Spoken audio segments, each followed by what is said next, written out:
Hello, everybody. Welcome on in Click Lights. Welcome on in Mr. Eve. Welcome on in Ruben. And anyone else who may be watching too.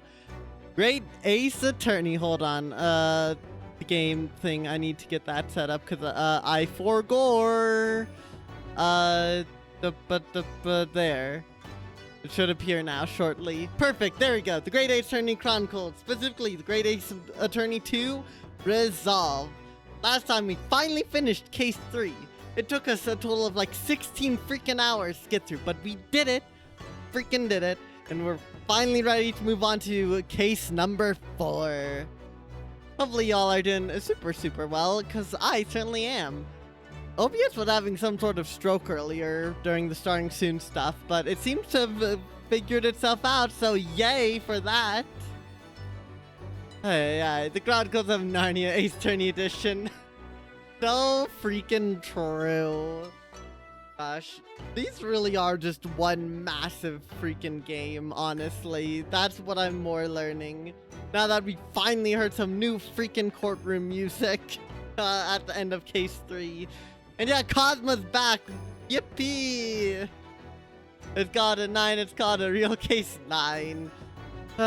Yeah, technically it's Case 9 now, because we have the first 5 cases, and now we have 4 more. I mean, even the first case of this game had a bit of relevance, even though it was, you know, ultimately another tutorial one, so I'll count it. No, I'll count it. Also, it was fun seeing Susato be in Naruto's shoes. But yeah, I'm really looking forward to this. I've been waiting. I'm ready to get back into my silly little voice acting. Assuming my job isn't replaced. I mean, they hit us with a bunch of voice acting last time. Like I'm gonna get outdone. I can't believe this. We can't have Cosmo showing up too many more times on screen. Otherwise, you know, I won't be able to read anything. Really, I won't spend 17,748 streams. I sure hope not 17,000. Oh my gosh. Thank you so much for the watch streak, Mr. E. I appreciate it. 15 freaking streams. That is already 2 weeks of weed. That is awesome. But yeah, I don't think I have much else to Hollow Knight Silk Song this Friday, and I'll figure out what to do this Saturday. We'll see. I have a few ideas. Not sure, but we'll figure one out surely, I think. But yeah, until then, we're gonna get right on into it, I think.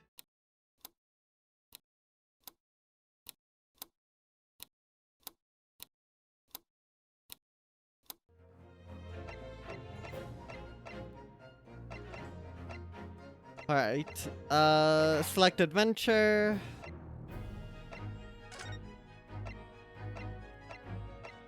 Episode 4, The Twisted Karma and His Last Bow. Let's do it, chat.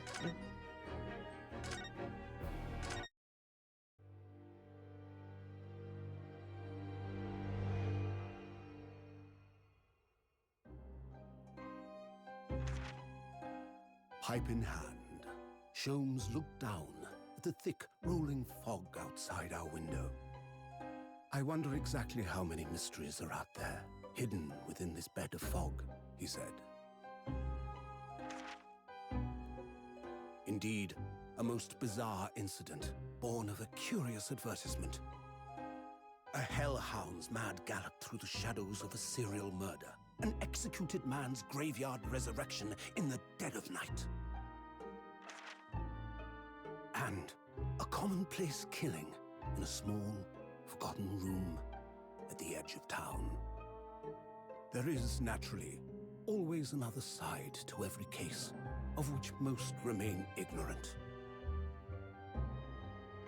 And it is that other side which compels me to the scene of the crime, Wilson. So quickly now, take your hat and let's be on our way, my dear fellow. for our adventure is not over yet. Come, the game is afoot. Chat, the game is apparently afoot. I appreciate the cheer emotes. We're gonna need it for what's coming up, I'm sure. Click the game. 8 days after the earth-shattering trial and Cosmo regaining his memory.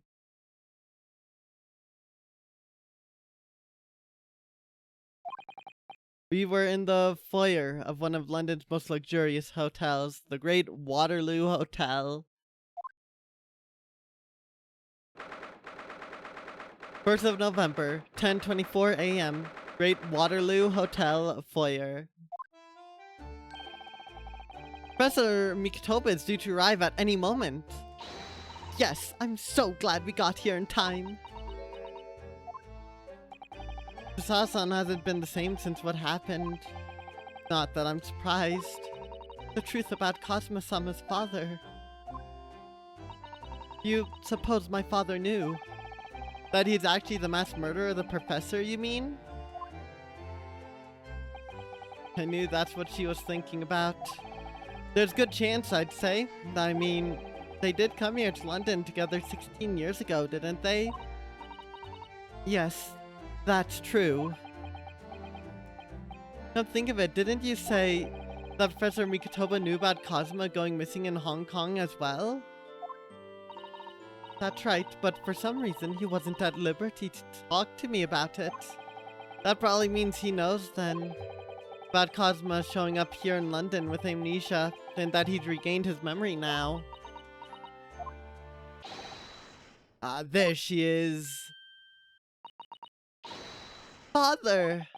Hello, Susato. How are you? There's the judge looking spiffy as hell. Oh my god. I'm very well, thank you. We're delighted you've arrived safe and sound. Hello, Mr. Naruto. Very kind of you to take the trouble to meet us here. Oh, no, not at all. It's my pleasure. Damn that beard. I know, right? Drift level 100. He's looking like Jack Black. You could look at him and he'll say, I am Steve at any moment. You just know it. Oh, gosh. That's great. Kadoosh. Oh, that's that better one. I love Kung Fu Panda. He'll always be my Poe.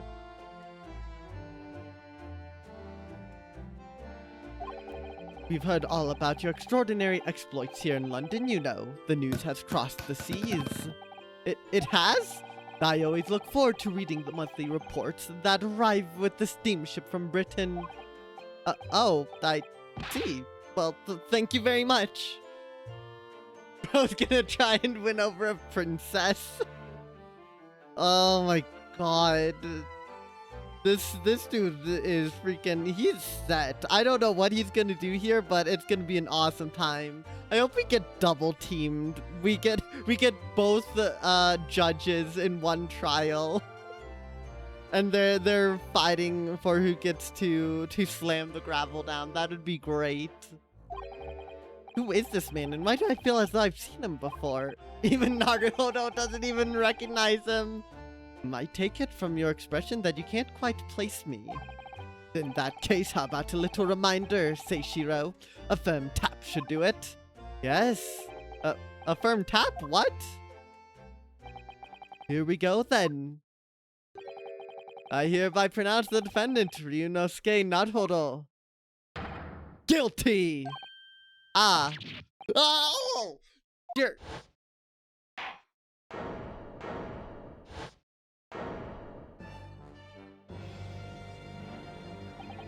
The court will now hear the trial of Ryunosuke Naruto.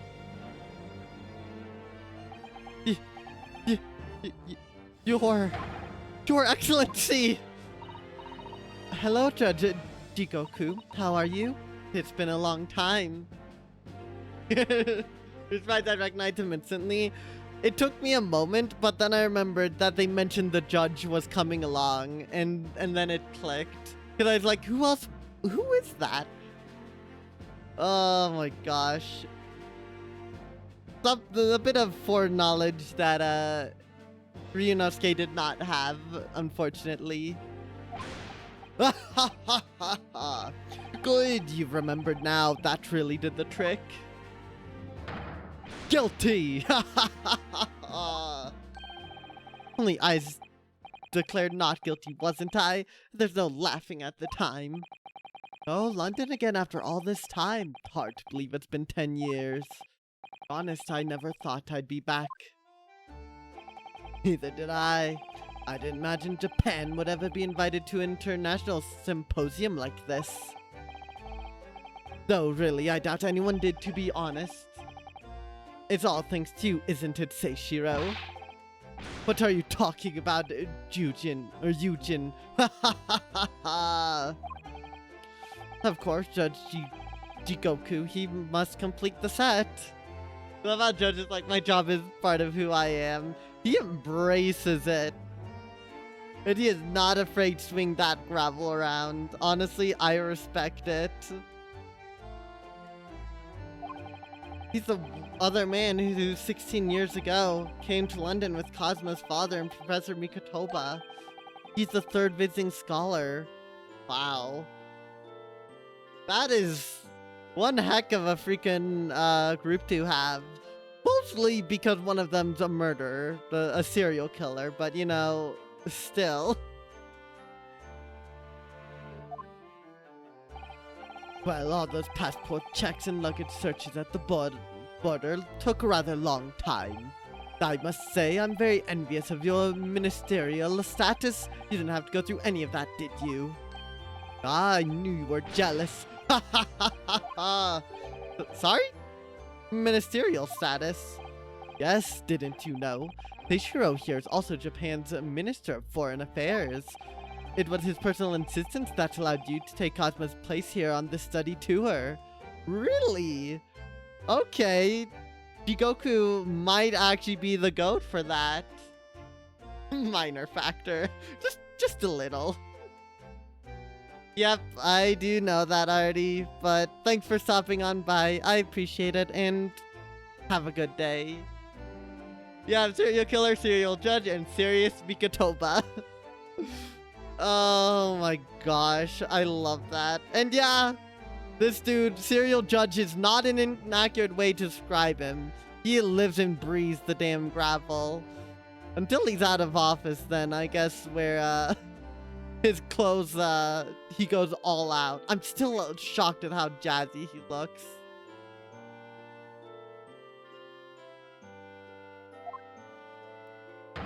Guilty as charged. Well, thank you very much. He's really every bit as important as he looks. Ah, yes, now, not Hodel. I received a telegram from Lord Strongheart yesterday. Oh, you did? It appears that some things came to light in a trial you were involved with 8 days ago. Gee, I wonder what. It's not like we kind of, you know, proved his forensic science, the leader of his forensic science team to be, horribly corrupted. Yay! He lives and breathes justice. His theme song would genuinely be a Hammer of Justice. Yes! Hammer of Justice! That's what it... that's just what I'm gonna imagine is playing now anytime he's on screen. But he goes to a restaurant, looks at bill, notices he is overcharged, is like, guilty! He rates quality in guilties or not guilty verdicts. Honestly, that would be such a good sight to behold. I love it. Better watch out not to litter or else you are getting a guilty sentence on the spot. I'd like to imagine there's an entourage just following him, like almost stalking him, of Scotland Yard police work, or in Japan, whatever their equivalent is. And they're just like waiting, and anytime he says guilty with that gravel slam, he just, his whole entourage immediately dogpiles the person, not even knowing what they were charged with. And, oh, he deserves that, honestly. About what happened 10 years ago. That tragedy. My question is, why was the prisoner not executed? Just what's going on there? Yes, could you tell us any more about it? Alright, y'all know the deal. Look at that! It's a picture of the Crystal Tower. Well, the Great Exhibition is one of Britain's most prestigious achievements in recent years. I wonder how tall it is. It really does represent the pinnacle of scientific achievement in so many ways. There's a 20-meter tall chimney on the bathhouse near my lodgings at UMA University. The tenant there's always boasting that it's the tallest object in the neighborhood. I'm sure. Did you know that over the channel in Paris, there's a tower that's 300 meters tall? What? How many times taller than the chimney at UMA Soakin Hot Springs is that? And if it's that tall, how does it drop properly? The smoke would get stuck, surely. I don't think it's that sort of tower, Mr. Naruhodo. Oh boy. Everyone always knows drill, but nobody asks how the drill is doing. Oh, we gotta be more insightful, I guess, or inquisitive. Regardless, thank you for the lurk, Rube. Have a good one at that. I can't ask about their luggage. Unfortunate. Have you seen all the sparkling jewels up there? They must have gathered every gem in the world for that. Ah, it's called a chandelier, I believe. It's designed to provide elegant lighting in a large, spacious room like this. So they had to gather every gem in the world just to illuminate one room? It's probably electric light bulbs that are actually throwing the light.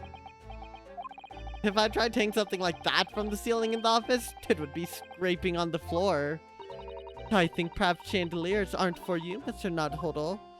Oh, you could fit one in easily. You just need to have the right attitude and a bit of elbow grease.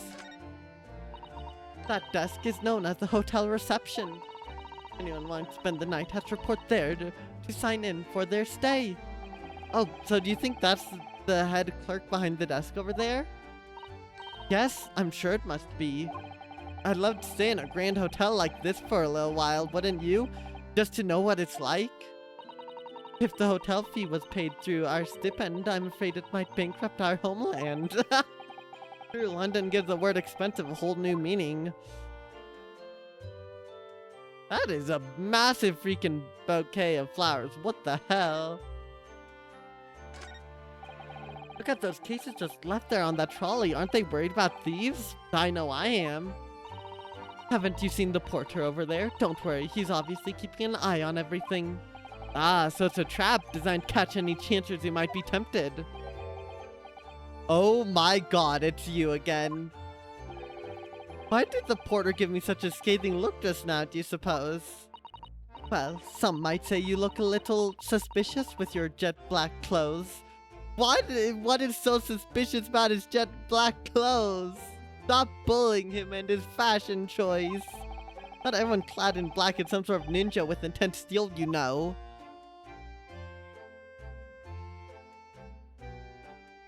Alright, I think that's about it. Doesn't look to be anything else I can investigate.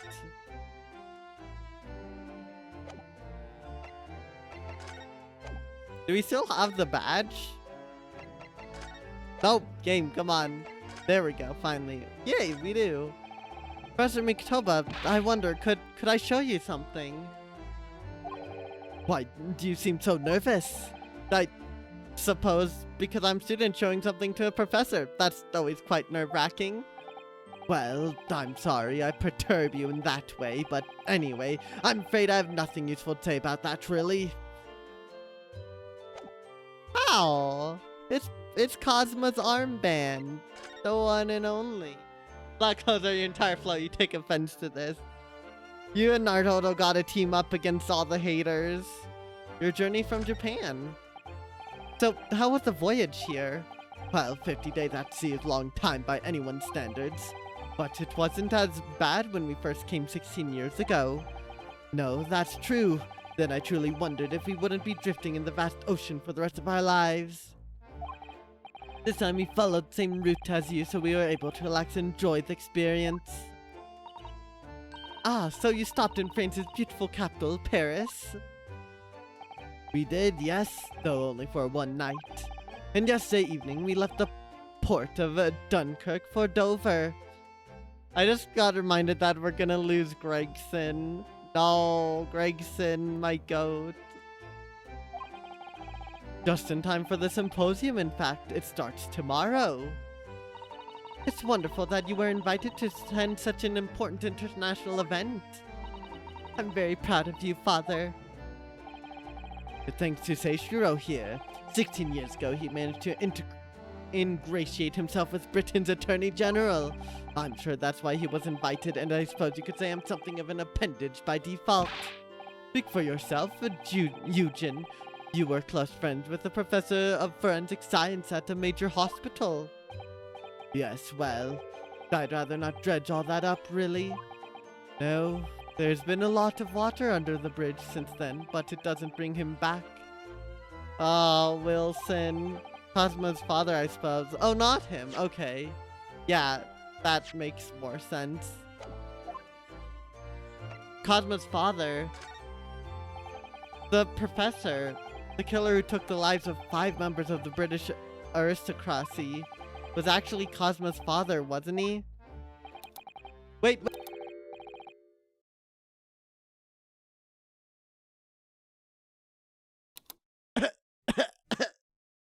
I've been silenced. Yep, now you know. Mute button is very handy. I like using it a lot. Unfortunately, it's built into my OS. Oh my gosh. That's correct. Genshin Asogi. Damn, I guess you could say this Genshin had quite the impact. Okay, now I deserve to be muted for that, I think. Genshin. Had the impact, it really did. This case is awesome, you butts. If something smells, it's usually the butt. Oh god, if there's a Larry incarnate here, I think I would have an actual aneurysm. I don't want to see what Victorian era Larry could actually resemble. Also, welcome on in, Zatius. Ready for that 5-star pull. Larry, you know what? We're gonna pull that 5-star Larry, and his bonus event is gonna go so hard.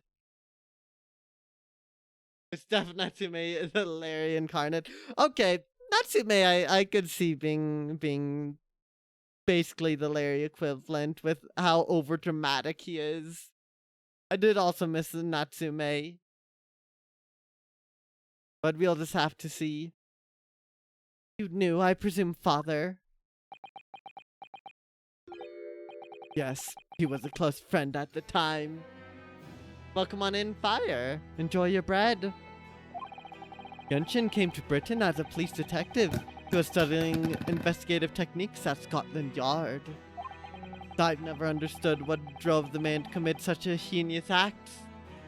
Is this in bagel? It's close enough, I guess. I mean, bagels are bread. I don't have many bagels in stock, but I can always tell Wheatbot to add more. This is a New York bagel. Wheatbot, come on. You can give a clear and precise answer. You can do this. I believe in you. What about pizza? Unfortunately, I don't have a section of my bakery dedicated to only pizza. But I think I could have Wheatbot give it a shot every once in a while. But it is not on the menu yet. Bagel, yes. Side point to yes. Thank you, 8-Ball. This is Patrick. You may rely on it.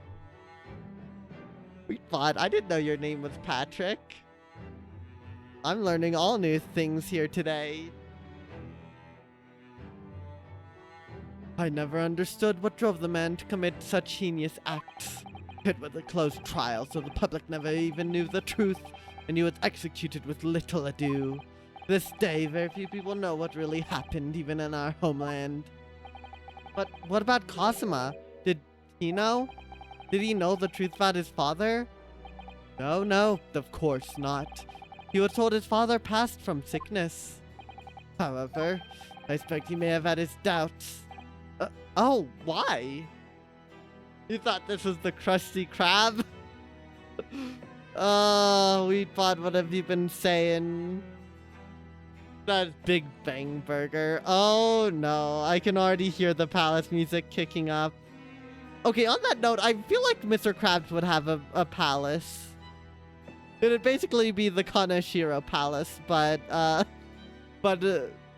combined with Big Bang Burger. That would be crazy. Weedbot, I hope you don't develop something like that. Why? As you know, I tried to guide Cosmo growing up as if he were my own son. Then one day he came to my office at the university and said,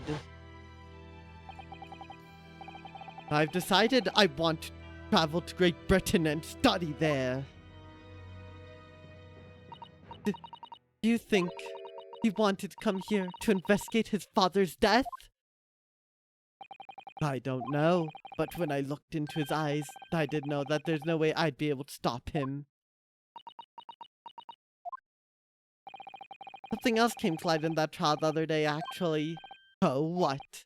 Well, having disappeared in Hong Kong and been missing for almost a year, Cosmo has since turned up here in London working as the apprentice of Lord Van Zeeks. What? What? That's news to us? Really? So, Lord Songhard's telegram neglected to mention that part then. Oh my goodness. Love that Ryu headband. Cosmo freaking rocks it. We love to see it. Hopefully you'll get another side of that later in stream. Got Cosmo's father too busy teaching people about a dog's bite. Oh boy, Cosmo. Yeah, his father was quite the character to say the least. Yikes. As you know, we both thought Cosmo had died on the steamship during our voyage to Great Britain in January. But he didn't die. He's alive. As you knew, didn't you, father? In actual fact, no. What I did know is that when your ship docked in Hong Kong, he had mysteriously vanished. We sent a team of investigators to Hong Kong, tried to ascertain what happened, but to no avail.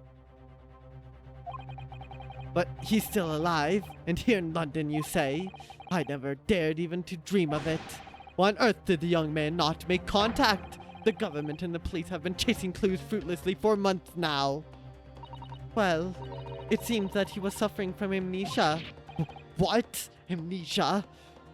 Uchikoshi, who let him in here? Yeah, Flick Lights. I think that had become a topic of conversation. Didn't Cosmo from Tekken. Personally, I think of, freaking Kiryu Kazuma. But, honestly, same difference. Just think of, freaking... Just imagine Jin Kazuma from Tekken anytime Kazma's name comes up. Honestly, I think that'll make the experience 10 times better. When we first came across him again here in London, he didn't know who either of us were. I see.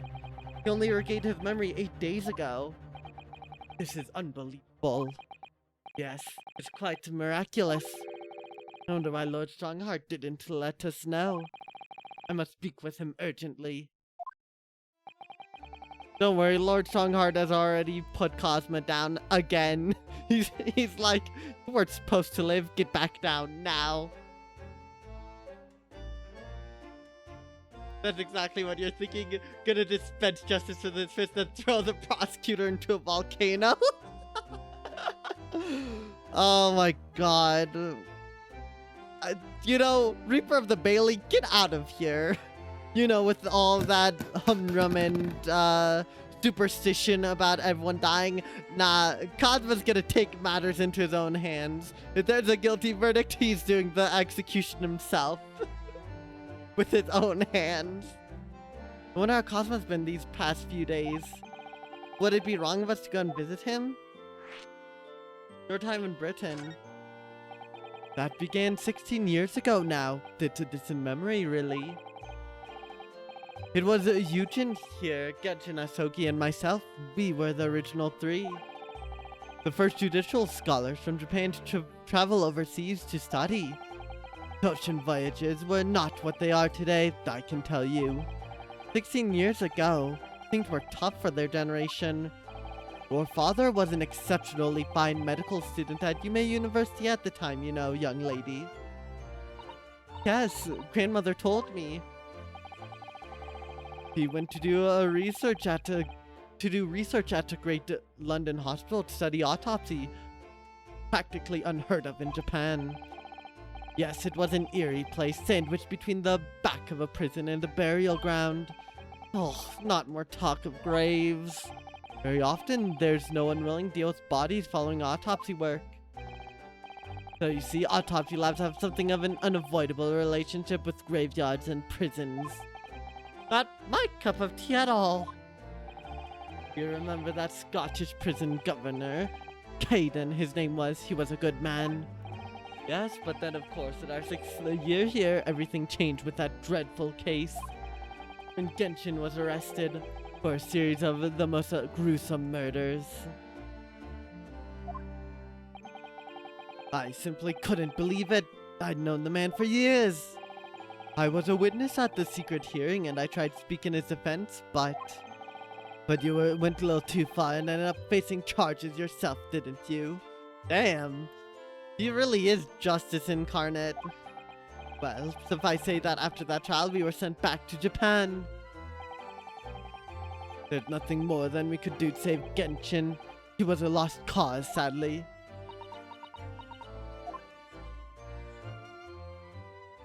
Welcome on in, Reina. Over 2,000 loaves of bread. That is... Well, if you'll excuse us now. Yes, I'd like to get this trunk up in my room as soon as possible. Oh, I'm sorry I shouldn't have held you up here for so long. I'll call for the porter then. Just wait here. Susato-san's gone off at a run.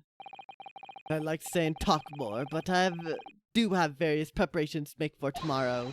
Yes, of course, it must be a big responsibility representing our entire country. I wish you the best of luck. Naruhodo. I hope you'll keep an eye on Susato for me. Keep looking after her, as you obviously have been. Oh no, I mean, if anyone's looking after anyone, it's her looking after me. Well, I do appreciate you being there for her. After all, I've been a miserable father to her. I've thoroughly let her down. Sorry? What do you mean? Well, it was 16 years ago that I started my long study tour here in Britain, as you know. The very year Susato was born. Yes, I heard. The birth of my daughter was the most joyous event of my life, but... Well, sadly it was accompanied by the most tragic event of my life, too. Oh, yes, Susato-san hinted at something like that. It was a rather turbulent time at home. Anyway, I won't bore you with the details. The point is, I became rather less dependable than befits a grown man. And it was then that Seishiro offered me the opportunity to study here in Great Britain. I was too worried about you to leave you behind. So perhaps I was a little heavy-handed when it came to persuading you to accompany me to London. So, that's what happened in a nutshell. And that's also the reason why I now feel compelled to give my daughter as many opportunities as I dare. Though the world does not readily afford young women such things, I must say. I completely understand, Professor. Ah, one other thing, Naruhodo. If I may be so bold, I have a favor to ask you. Oh, really? Of course! What can I do for you? Well, the thing is, I'm so sorry that took so long! Mrs. Sato, now then, allow us to take your bags. Allow me to take your bags. One moment, if you please, porter. Of course, sir. That machine around your neck. It's a camera, I believe. Quite right, sir. Just 5 shillings for a lovely photograph to commemorate a wonderful stay at the hotel, sir. Well, I think given the occasion, we could justify the expense. Yes, of course. Aww. I love that. I'd like to thank you for coming with me, Mr. Naruto. Really made Father very happy, I think. Oh, well, I'm pleased then. But we were interrupted before. Professor Mikotomo was about to ask me something. Shall we return to Breaker Street then? I expect Iris will have some delicious tea waiting for us. Yes, let's go. I'm getting more and more anxious about Cosmo, though. Perhaps I'll try to meet with Lord Songhard later and ask after him. Group photos are the best. I love them. Anytime I see them in, you know, games or media or whatever, they always just bring a smile to my face. And in general, it's just nice to get a bunch of people together for something like that.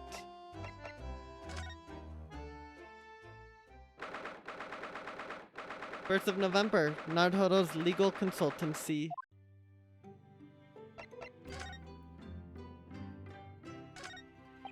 The spade is still here, look. Please, Mr. Naruto, it's not a spade, as I think you well know. It's a shovel. It didn't take long to reignite that old argument. Ha! I have an idea. Let's give the implement a name like Professor Hairbrain named his tools. Oh my god. Oh, I never thought of doing that. From now on then, let's call it Ryunosuke. No. It's clearly much more of a Susato. The old argument has taken a new and unexpected turn, it seems.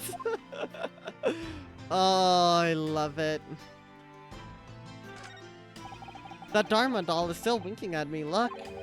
I wonder when he'll finally get his other eye filled in. Yes, I wonder. Well, you should know, Sato-san, I entrusted the task to you. The truth is, I have already decided when that will be. What? Really? When? That's my little secret. Whenever you serve me tea, it always takes me back to Japan. I know you're not particularly fond of the bitter taste, are you? So I do always try to pick out a less bitter matcha for you. It does often serve up an unusually mellow blend, it's true. But the anticipation of the taste in my mouth makes me bitterly worried anyways. It is very difficult for you, isn't it? That it is. The steam is rising gently from the kettle as always. Yes, it doesn't feel right somehow unless it is. But the steam has an unusual scent today. Perhaps the sweet potatoes that I brought back from Japan with me already. Oh, Mr. Naruto, I heard that, you know. Tears of joy, Miss Sato, from my mouth. Tears of joy from my mouth. Thank you, Naruto. You see, I've been keeping my desk beautifully covered in papers as always. You really must tidy it all up, Mr. Naruto. No more excuses. I guess so. The gulp made it sound almost like he's nervous, but you know what? Honestly, that would make more sense. I hope Naruto gets his sweet potatoes. But Miss Sato, the way I see it, all these papers building up on my desk like this are a reminder of my wonderfully diverse daily life. I like to leave them as they are, so I never forget how lucky I am to have such varied experiences. In that case, you should definitely have a thorough tidy. Then you'll be able to see your papers building up all over again and feel that joy renewed. Still can't beat her in an argument, even though I'm the lawyer here.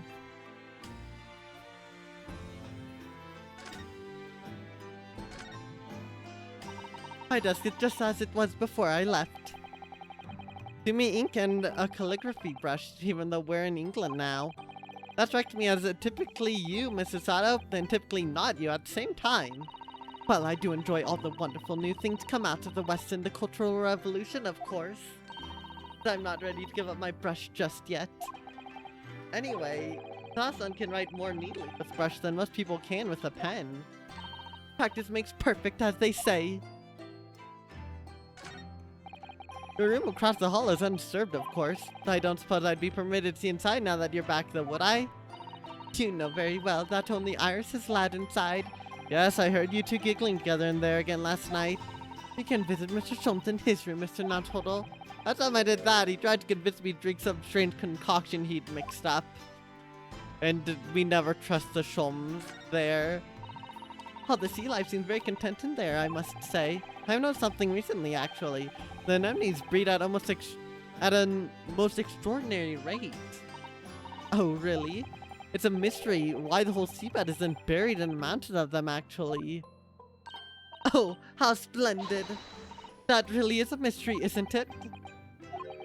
I wish there's someone here to explain Sada-san's strange reaction to that. Sada, what have you been doing to the anemones? Good news that Professor Miktoba arrived safely, isn't it? Yes, it's wonderful, and the fact that Father had been invited to this important international event really makes me very proud to be his daughter. Your father, Judge Jigoku. Us. In Cosmo, of course. There's an ever-increasing number of Japanese here in Britain's capital, isn't there? But we're missing one, chat. We're missing one very important author-shaped Japanese person. Well, yes, I suppose so. But London does have a population of 6 million people, so I think we're still a minority. Sada-san's father came here as visiting student 16 years ago in Cosmo. It's almost as if some great power has been at work drawing them here across the ocean to London. And I feel as though the waters are starting to swell again now.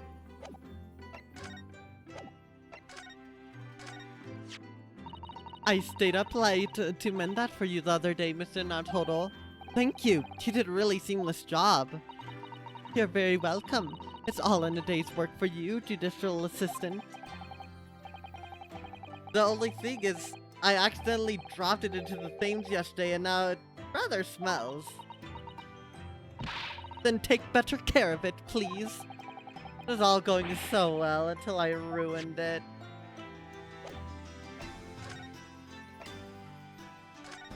Sweet.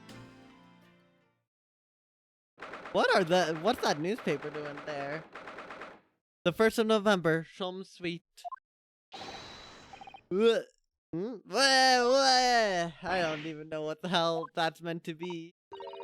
A man screaming in the most unflattering way. Do you think could it have been Mr. Sholmes?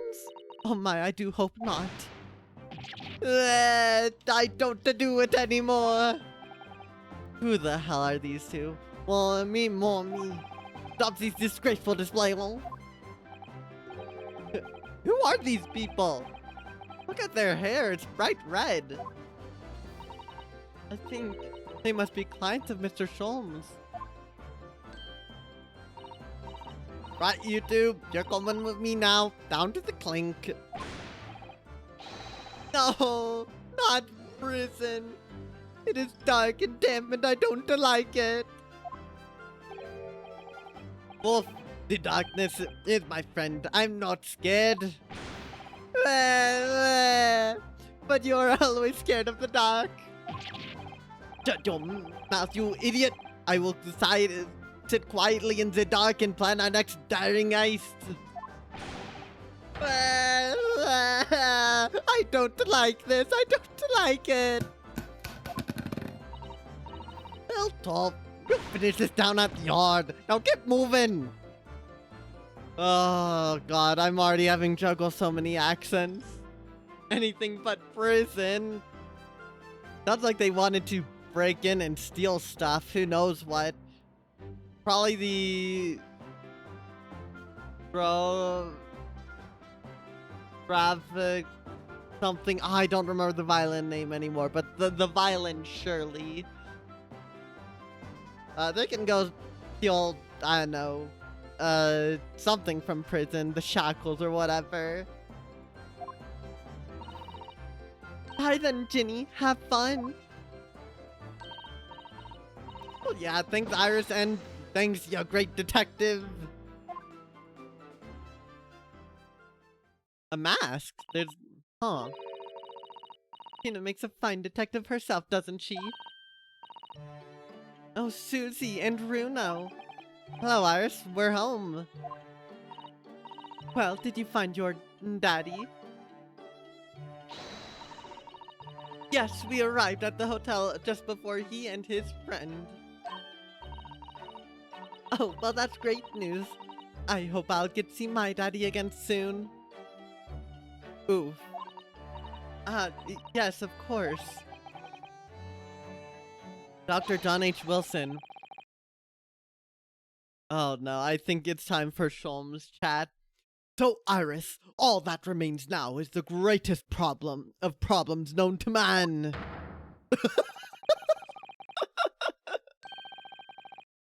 What the hell have you done to your hair, Sholmes?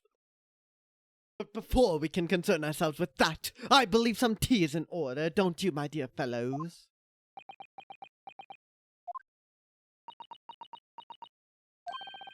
Is something wrong, Mr. Nodhoro? Do I have a crumb or such like on my face? Not so much on your face as on your head, I'd say. Come along then, everyone. I've brewed a lovely special blend. Time for tea. You look like a Kingdom Hearts character. Oh my god. You know what? If Sholmes was thrown into Kingdom Hearts, I think that would be the best outcome. He would be so silly, embracing literally everything. But yeah, he'd fit right on in. Whatever is going on here today? In that case, let us sit and drink now. For I am, in fact, expecting a guest later today. Oh my goodness.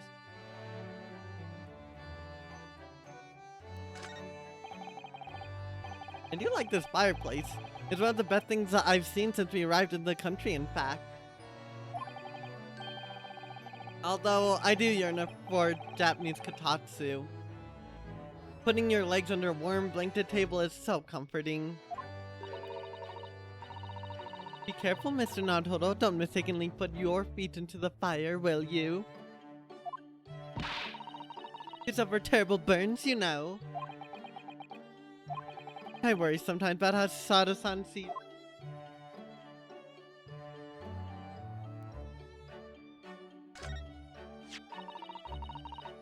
This looks like last week's edition. What's that article circled in red there? It's in an advertisement column. It says, "To the Red-Headed League." Oh no. The Red-Headed League? What's that? I don't know. I've never heard of it before, but... Is something on my face? Clearly, this has something to do with that lively hair. Red-Headed League article. An advertisement for the news from the newspaper that's entitled "To the Red-Headed League." It seems somewhat suspicious in nature. To the Red-Headed League. On account of the bequest of the late Ezekiah Hopkins of Lebanon, PA, USA, there's now another vacancy open, which entitles a member of the league to a salary of £4 a week for purely nominal services. All red-headed men who are sound in body and mind and above the age of 21 years are eligible. Blind person on the morning of 31st at the large park on Lime Street. So Sholmes did this to get more money. My gosh. Wait. I want to read these. The St. Bartholomew's Hospital. Blah. This is seriously. I wonder if Sholmes even got away with it. Probably not because he's famous, but it would be really funny if he somehow did. Latest research findings and leading hypothesis this month from the Teaching Hospital of London. There's an emerging consensus among doctors and scientists of all nations whereby the theory of miasma is being soundly rejected as experimental rejected, as experiment after experiment has yielded conclusive evidence in support of what physician John Snow had concluded many years prior, that there's a strong correlation between contaminated water and the prevalence of certain diseases.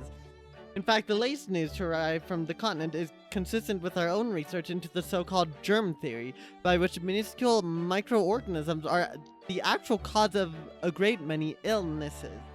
The medical community has already begun in earnest to identify and categorize these tiny creatures at microscopes, also continue to improve through the dedicated work of London's famous instrument makers. We expect that in the coming years, improved instrumentation will allow us to see the germs with further clarity and in greater detail as never before. That's cool that they have details like this. I love that. Public health report. Despite the condition of the City of London itself of late, it has been a positive year so far in public health.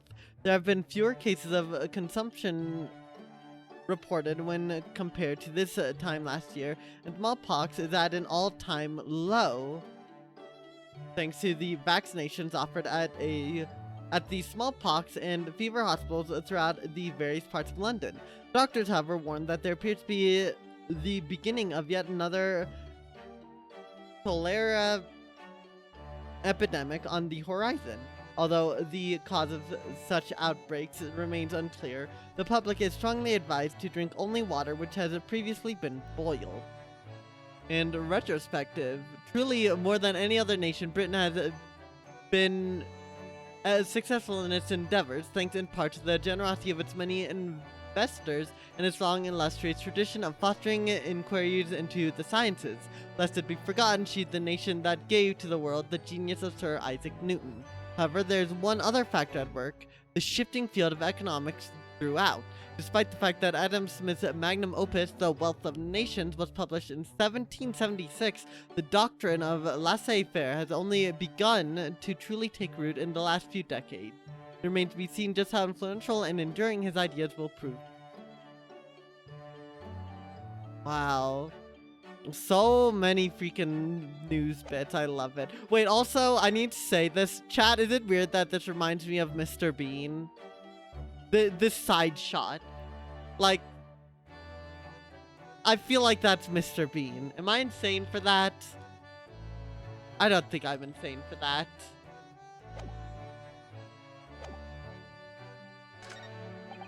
The masked Cosmo War when he is assigned to Lord Von Zeeks as his apprentice. It absolutely is. I'm so glad I'm not the only one who sees it. What's Mr. Bean doing here? He's not a redhead either. Masked Cosmo War when he is assigned to Lord Von Zeeks as his apprentice. When he cast his sight after the trials the other day, I just sort of picked it up. He ought to give it back to him, I suppose. But he has his memory back now, doesn't he? And I get that feeling he might turn around and tell me coldly to wear it myself. But isn't he your best friend? Who knows? Unless maybe he really was a redhead. Or maybe he's doing his own con, you never know. Oh yes, Mr. Soames' curious collection of trinkets from the various mysteries he solved. It's one of my favorite parts of this room, full of items with such exciting tales to tell, and I do believe he's added to it since I last looked. The red bean. For real. Now there's a mysterious pince nez, a mysterious little box, a mysterious horseshoe, a mysterious biscuit. I think the last one might just be one of Iris's unfinished snacks.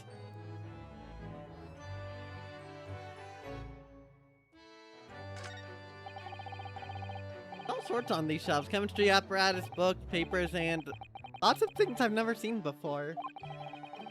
It's all heaped up so high, I can't help feeling that the whole lot is going to topple at any moment. It looks as though it might topple, and yet it doesn't. The epitome of Mr. Soames' brilliance. I don't get it. As it happens, I'm quite well practiced when it comes to stacking shelves myself. Just the other day, the shelf in my office finally gave way under the strain, though. It looks as though it might topple, and it does. Yes, the epitome of your disarray. I really don't get it. Oh my gosh. I finally managed to remember this behemoth's name, the Great Analytoscope. I don't think it was here when I left for Japan, was it? Oh, is that right? Yes, because it was with the pawnbroker. Of course. Oh, that's given me a wonderful idea. I could pawn everything that's on your desk. The office would be tidy at last.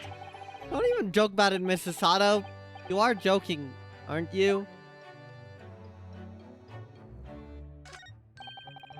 This is Mr. Shom's famous violin, the Straganov, I think. Thought he found being sold for a song at a pawnbroker. What's it called again? A shodi something? This wonderful instrument features in the adventures of Herlock Sholmes. It's a world-famous Stradivarius. There we go. Stradivarius. What? Stradivarius, Mr. Naruhodo. Dragivol. Are you even trying now? We'll come back to this another time. Stradivarius. Okay.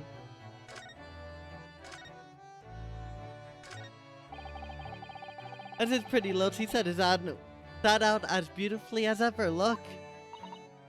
Well, it's only by carefully taking care of a tea set that you can make good tea. Is that a roundabout way of telling me I need to tidy my desk? Oh, Mr. Naruhodo, you do overthink things at times. That's Iris' wonderful collection of medicines, potions, and chemicals. Just look at all the little bottles she squeezed onto the shelves. Yes, and there are charming little ribbons tied around the bottles too. But labels aren't quite so charming, are they? This one here reads deadly poison. Oh, I've been so excited about the idea of helping Iris with her experiments, you know. Just try to avoid any bottles labeled deadly poison or highly explosive. If I remembered correctly, this large and imposing lump of iron is called typewriter. You think that every single one of the adventures of Herlock Sholmes blossomed from this very machine? It's such a dreamy thought. I actually had to go on it the other day. Well, bar that move when you hit the keys got all tangled up somehow, and that made Iris angry. Mr. Naruhodo, you're ruining my dreamy thoughts. Please don't do that again. Ugh, now I've made Sato-san angry as well. Right, I think... Oh, wait. This blackboard's where I scribbled down her latest ideas, isn't it? Let's see. Oh, she seems to have drawn up a lot of little stick figures. Look. Keep apples at the market is what all of them say. What? The little figures can speak? All your questions would be answered if only you would read this month's Rinse magazine. So I'm the only one who can't make any sense of this? Well, we have a newspaper at least. Alright. What the hell is going on with your hair? Mr. Sholmes, who were the two gentlemen that were here before? Oh, just a pair of petty criminals. Nothing of significance. Of course, they have to make a living somehow. And when the mood takes me, I'm willing to turn a blind eye to all manner of infractions. Would I ever dye my hair red? I mean, honestly, I don't have much interest in doing, like, a big hair dyeing. And I don't know if red would particularly suit me. Especially if I went with a hot red like freaking Sholmes did over there. I feel like I'm going blind staring at it. I'd probably go with a more natural or at least more subdued color.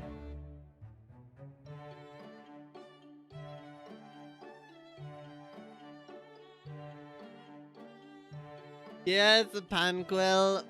Red hair Sholmes. I hope he gets his money at least. Like dark blue? Dark blue could look pretty nice. I do have to say that much. I mean, I kind of have those blue hair highlights, but nothing insane. Dark blue would be cool. I have to agree. And when the mood takes me, I'm willing to turn a blind eye to all manner of infractions. When the mood takes you? All manner of infractions? But when such fellows set their sights on Mr. Herlock Sholmes, well, that's when their luck runs out. Oh my, you were the target of a crime, Mr. Sholmes. But I quickly devised a plan to entrap them and deliver them to our young detective ally. You should have asked Gracie to come too. We could have had an arresting tea party. That I would love to get a group photo of. I did send the word, but no answer was forthcoming. The man is consummately in the wrong place at the wrong time. There's a word for it, I'm sure. Aha! I have it! A bungler, that's the word. By the way, welcome on in, Pan Quill. Hopefully you're doing well. It's a good job he's not here to hear you say that. Those redheads had been up to no good. I wonder what the men did. The greatest problem? What was that about the greatest of problems known to man that you mentioned before? Is it another fiendishly intricate case, Mr. Sholmes? How should I best explain it? Are you aware of the theory of evolution by natural selection, perchance? Well, I think I've heard talk of it somewhere. Possibly. It's a revolutionary scientific theory that was newly proposed 40 years ago now. According to its author, Mr. Darwin, we humans were once apes who lived in the treetops. Wait, what? We were apes?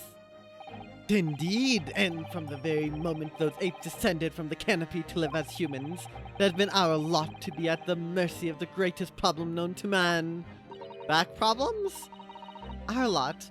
What is this great problem, Mr. Sholmes? Why, is it not obvious, my dear madame? The problem of rent! Of course.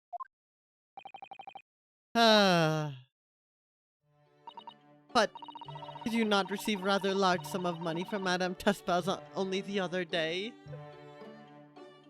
God damn it, Charles. One of life's biggest problems. There's death, there's taxes, and of course there's also rent, which goes right along with them, as everyone will agree.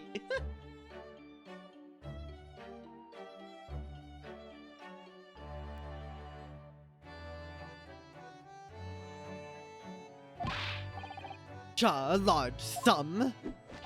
One potted herb for Iris and a new motor car for me later, and all of it has quite disappeared, I assure you. Honestly, Hurley, you know you squandered it. Yes, well, anyway, 2 days ago, I discovered the answer to man's greatest problem, for the coming month at least. What was the answer? Why, there is a substantial clue before your very eyes. Don't tell me. Let me see. Humans are sorry creatures, unable to see what is in front of their noses. Let me give you some assistance. Don't look, but observe me very closely. There's one particular feature about my person that has changed. You should notice it in the end, I think. In the end? It's been stabbing me in both eyes right from the very beginning of our conversation. I think we might need another clue before we uncover the full answer, Mr. Nadhoro. Thanks for the hint.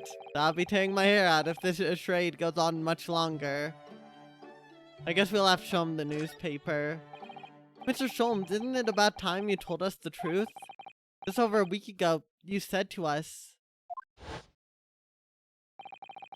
I'll now tell you something of the first importance, my dear fellow. Great detectives are won't lie. It will serve you well to remember that.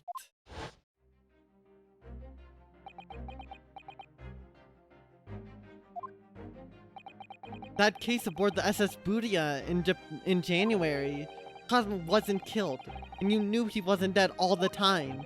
So what was really going on? The fellow was unconscious for a very long time. If he hadn't regained consciousness when he did, his life would have been in mortal peril. Of course, a side effect of the prolonged comatose state was amnesia, as you now know. It was a simple enough task to silence the crew. But how? After they'd carried him out of the cabin, I assembled them in the lobby area. Then I made them swear to leave him unconscious and have him unlaid from the ship in Hong Kong as a murdered corpse.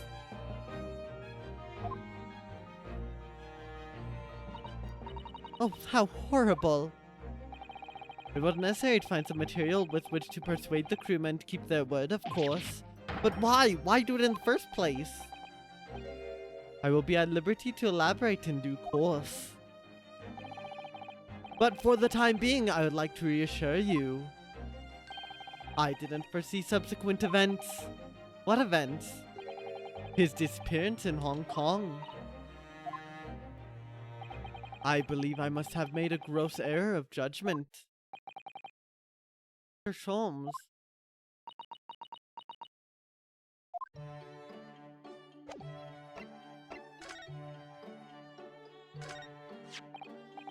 Mr. Sholmes, about this. Tell me, Mr. Naruto, is this the first time you've shown me this particular trinket? No, I don't really remember, to be honest.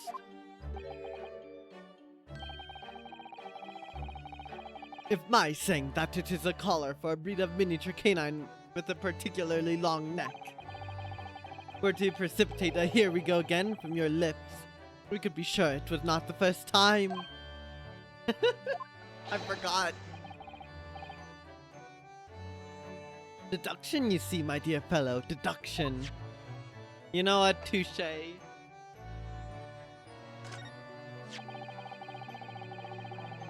Looks as though someone circled an advertisement in this paper, Mr. Sholmes.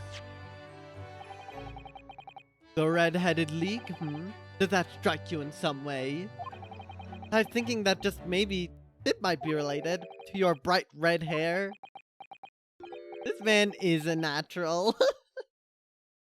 Oh my gosh, you know, Sholmes is the greatest for a reason. So, at last you've learned to apply my methods, Mr. Naruto. Sorry? In the first instance, and quite indispensable, observation. Believe me, I could have seen that hair with my eyes shut. So then, allow me to regale you with the details of my latest exploits. Regale or boast? So what is the Red-Headed League, which seems to be the subject of the advertisement you've circled? You noticed it in the paper then? That, my dear fellow, was going to be the source of this month's rent payment. It was? How? According to the advertisement, the Red-Headed League is a distinguished institution of fellows of unspecified governance. In fact, the only condition for becoming a member is having red hair. That doesn't entirely surprise me. But listen to what the lucky redheads receive once they join. An unconditional salary of £4 a week. Oh my, £4 a week. But why? What are they paying people for? That I don't know. No details are given in the advertisement. But surely every red-headed person in the country would be flocking to join in that case. You're right, Susie. There's no time to lose. I'll put in my application at once. So will I, just on the off chance. That might be stretching a point, I think. The trouble is, they have a fixed number of members, you see. Oh, I see. So once a certain number of people have joined, no one else can. But as luck would have it, one member recently passed away. Wasn't particularly lucky for the redhead in question, I feel, Mr. Sholmes. So you decided to try to join in his place? Correct? I mean, look at me. Have you ever seen such a red-headed fellow? No. So why did it have to go so wrong? What on earth happened? A blunder, Mr. Naruto, though it pains me to admit it. Your blunder? What did you actually do to your hair, Mr. Sholmes? I'm glad you asked, Mrs. Sato. What you see atop my head is neither dyed nor a hairpiece. I changed the color of my hair overnight. by the wonders of chemistry. You chemically altered your hair to be red. Are you serious? What the hell are you cooking? Life of a redhead is never easy. Oh god. No, it is not. Once you're I mean, redhead just passed away. This redhead here had everything go oh so very wrong. Well, those two other redheads got arrested. There's so many redheads just having so many unfortunate events now. Anything for £4 a week. Thank you, Shums. I appreciate it. That's why I love Shums, for stuff like that. Chemistry? I was conducting some research into a method of rejuvenating spent tea leaves. And in the course of my work, I stumbled upon a potion that, when taken, turns one's hair flame like red. Would you like to try it? It will make every hair on your body perfectly crimson. I think I'll pass. But Mr. Shulms, is it quite safe to drink? Surely it's bad for you, isn't it? Amateurs are always hampered by such fears. I shouldn't have never doubted you, Mr. Shulms. You mean to say? But of course. To earn £4 a week, one must be prepared to turn a blind eye to a little danger. That degree of red signals more than just a little danger, surely. So anyway, Hurley left full of confidence yesterday with his new red hair. For the park on Lime Street where the Red-Headed League were interviewing prospective new members. So what went wrong? The whole park was choked with red-headed folk like a coaster's orange barrow. I queued for 8 hours solid before at last I reached the front. But when the panel of interviewers saw me, they immediately said, "Ah, Mr. Herlock Shulms, are you in disguise to conduct an investigation?" Yeah, that's no surprise. So naturally, I had no choice but to reply, "Shh, don't give me away." After which I could do little else but turn around and leave. Then this morning, when I looked in the mirror, the irritation stirred within me. So I turned that pair into the police. Oh dear, what a disaster. For Hurley and those two redheads. Wait, what?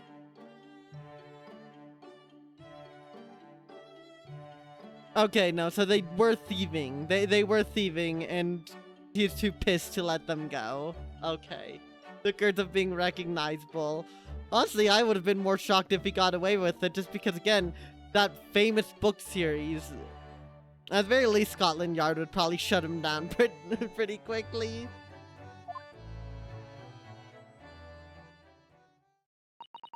Mr. Shulms, you mentioned before that you were expecting guests today. Indeed, Mrs. Sato, that is correct. Not another one of the red-headed gentlemen that were here before. Not at all. They were petty villains. The guest I am expecting is a client. Oh? A young gentleman who wishes to appoint the services of this great detective, no less. Oh, how wonderful, Mr. Shulms. You must stay and observe the fashion in which a great detective receives his customers. Must we? I have you in my clutches now, Runt, just as I have you in my clutches, redheads. That hearty laugh is masking rather sinister thoughts, I feel. You know, the lady isn't due for another hour yet. Don't feel as though you must wait around if you have other things to do. Okay.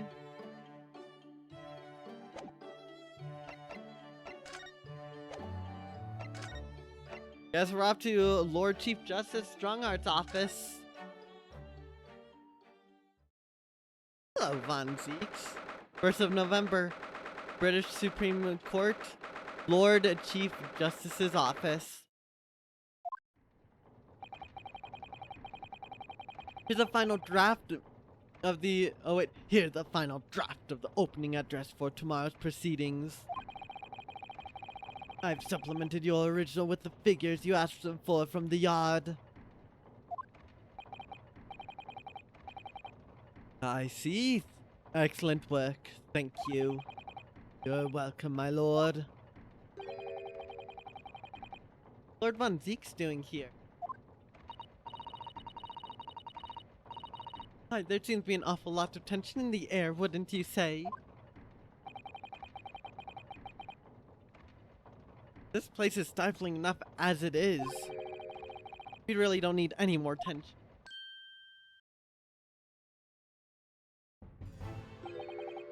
My apologies. I didn't notice you come in. Your small stature and dark dress make you all but invisible to me. Oh, no, it's entirely my fault for wearing black, I'm sure. From now on, you must dress in white from head to toe whenever you come here. Now then, Mr. Naruhodo. Yes, my lord, I'm right here. Ugh, kill me now. Is something wrong? Perhaps it's a little too hot in here for you. Oh, no, not at all. I mean, I've never experienced a room at such a perfect temperature. If you're sure, the beads of sweat carving their way down your face seem to suggest otherwise. Because of the daggers you're staring at me with mainly. As you're no doubt aware, my International Forensic Science Symposium begins tomorrow. In fact, your father arrived in London earlier today, I hear, madame. Oh, yes, that's right, my lord. He's extremely honored to have been invited. I'll leave the remaining preparation for the meeting room in your capable hands, and Lord Von Zeke's. I will tend at once. Bye, Zeke's. Thanks for giving me the side eye. He gave you a very cold stare as he left, didn't he? I know, but I haven't done anything. Have I? Past few days, my feet have barely touched the ground, I must say. My dedicated right hand of many years was recently put out of action in spectacular fashion. My goodness. The side eye, oh my gosh. Perfect emote there, Flick Lice. Absolutely perfect.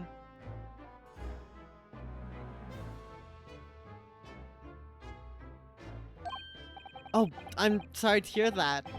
Is your left hand still of service? Mr. Naruhodo, he's talking about Dr. Sides. Ah, of course. I'm terribly sorry about that. I just, fear not. You've done nothing wrong. Dr. Sides' own wrongdoing precipitated the situation. You needn't concern yourself with it any further. That would be a lot easier to do if it weren't for the piercing stare you're giving me. Perfect emote Flick. Seriously. Lord Von Zeeks is doing an admirable job of holding the fort. Though disturbingly, his apprentice has been missing since yesterday. Oh, missing? What's become of Cosmo-sama now? Probably no new dialogue here.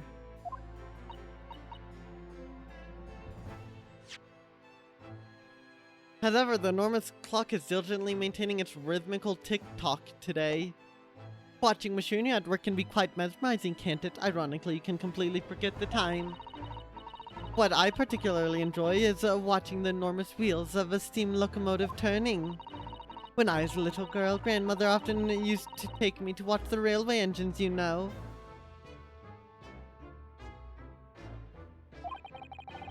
It's an open fire for me. I could sit and watch the flames for hours. Mr. Naruhodo, we could install one in the office. Enormous wheel, turned by an enormous steam engine. Perhaps we could start with a simple fireplace. I mean, that would be a sight to behold. These very European suits of armor are still glaring at each other across the carpet, I see. In a way, they feel like guardians of the Lord Chief Justice's office. I suppose. They're rather like the lion dogs that guard shrines in Japan, aren't they? Aren't they a bit too human to be called lion dogs? Did you know that? It's a dream of mine to keep 2 cats one day. I feel as though we've gone off at a bit of a tangent, don't you?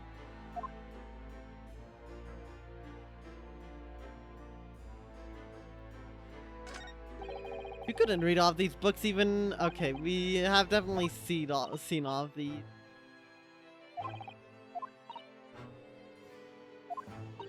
Yeah, I remember that one at least. This one probably too. Just sitting behind the desk must make you feel so important, don't you think? Would you like to have an office like this, Mr. Naruto, with such a grand desk? Who, me? No, I don't think so. Oh. Well, imagine if you suddenly found yourself needing a toilet. You have so far to go. How true. Perhaps important to people who work in ostentatious offices like this haven't considered such things. I'm going to take that as a compliment. Welcome on in, Neko. Enjoy your bread.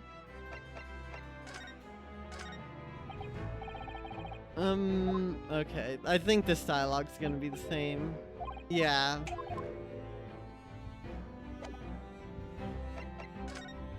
Forensic Science Symposium. Not long ago, visitor numbers great exhibition exceeded 30 million. 30 million? Even that many people in the world?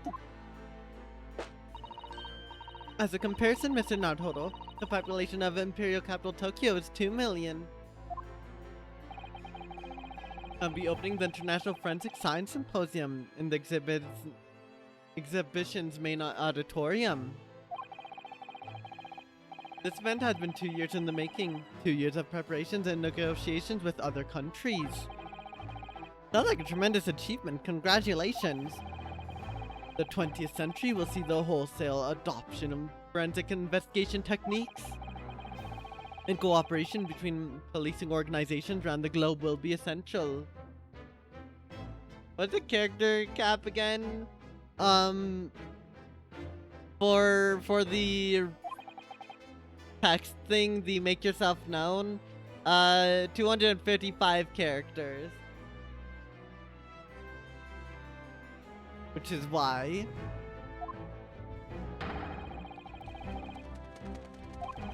Oh my gosh, I did not keep... I had to tap out for a moment. Oops. And cooperation between policing organizations around the globe will be essential, which is why this landmark first symposium had to be hosted here at the heart of our great British Empire. 33 off exactly, damn. This area gives Dark Souls boss vibes. I've never played Dark Souls, but from what I've seen, I agree. It's so grand, you could definitely see those suits of armor come to life and have to fight them. In order that Scotland Yard can become the leading investigative organization in the New World. He's the same as ever, I see. That passion of his is quite something. You're every bit as passionate in your own way, I'm sure, Mr. Naruto. I'm the only person in this country who truly cares about a future that embraces forensic science. My intention to become Her Majesty's Attorney General and reform the Yard from the ground up. So the disgrace of the forensic investigation team has been a bitter blow to my ambitions. The forensic investigation. I first established the forensic investigation team a year ago, experimentally to start with. With Dr. Scythe at the helm, it was steadily accruing an impressive record of achievement. I was on the verge of changing its name and elevating its status to a full-blown forensic investigation department. And can you not do that now? Obviously, nobody wants to hear anything about it at the moment. My goodness.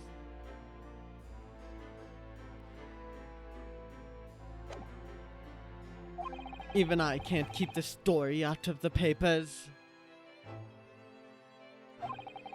6 million Londoners will be cursing forensic science now. This incident will set back our country's advancement in the field by a good 10 years, I'd say. Unintended repercussions of our trial. We simply couldn't have overlooked what happened, though. Of course not. We should all be grateful to you both. Anyway, I'll still reform this country's policing when I become Attorney General. This might delay my plans, but it won't alter them. Nothing will stand in my way. But you could do is have your message be 256. I just wouldn't be able to accept it at that point, Neko. Because it's not like it's something I put in manually.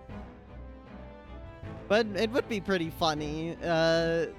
Alternatively, I could choose a random letter to remove in the message and delete that in order to make it fit.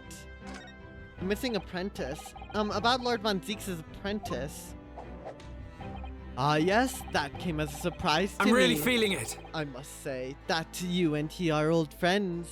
You know what? I am too, Plicklice. I am too. How did he become an apprentice to Lord Von Zeke's in the first place? It came about 3 months ago. An unidentified Asian man was apprehended by border police.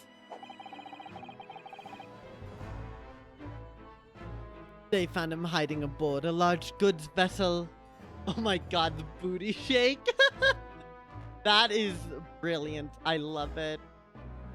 256. Oh, so true, Neko. So true. I mean, you did remove a letter. Oh my. So he stowed away to get here. He had no paper to identify him, no passport, and he was suffering from amnesia too. Other than the fact that he's clearly of Eastern descent, there were no clues as to who he was. So I decided to sign him to Lord Von Zeke's. That way I could keep an eye on him. But then, why the mask? I didn't want to burden Lord Von Zeke's with tiresome explanations about why he had an Eastern apprentice. Because it would be so much easier to explain why he was wearing a mask. He's proving to be a great help to Lord Von Zeke's. I have high hopes for his future. By the way, do you know where he's gone? No idea, but I believe he's left London for the time being. Oh. I take it you also didn't know that the man's father was one of our country's most infamous criminals, I mean. Genshin Asogi. Cosmo's father's crimes. What we learned from that trial 8 days ago was a huge shock, finding out my friend's father was... Ah yes, Genshin Asogi. The professor case 10 years ago caused a great stir here in Britain. Genshin Impact! That's what I'm saying! That Genshin really did have a big impact. It's true.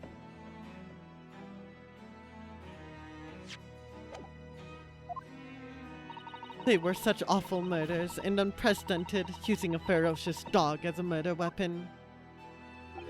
And now no one would have believed the culprit was a foreign student invited to study here by the government.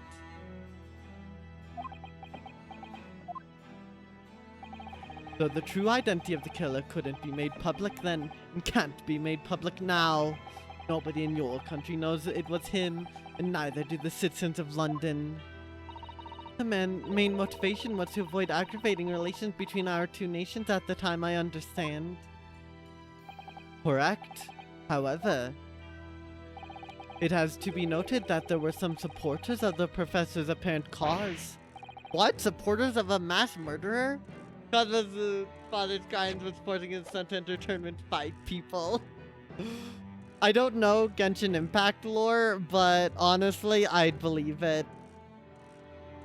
That is probably the dude who also kickstarted gotchas. I don't know how, but I'd believe it. Opinions on Strongheart? He seems like a pretty good guy. Very straight to the point, but very sane, which is nice to see in someone that is in such a big position of power. Majority of the man's victims were a blight on the aristocracy of the day. Somewhat ironically, their deaths actually benefit society as a whole. Or so a fair few thinkers in London believed anyway. Right, I see. But it was still murder, wasn't it? It seems very similar, doesn't it? To the idea of the Reaper of the Bailey.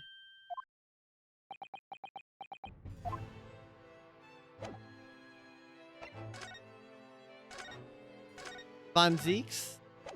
No.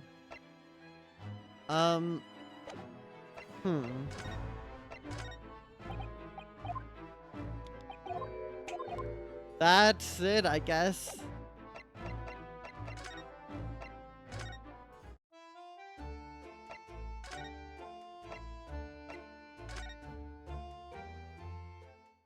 Here we go. Aha! Here's my guest now, my latest client with money to spend! Oh, I do hope it's an exciting case, Hurley. Remember, Iris, we are at present gripped by the greatest problem known to man. I must be willing to accept any case, no matter how unstimulating, save locating a runaway, of course. Don't spare anyone's feelings, will you?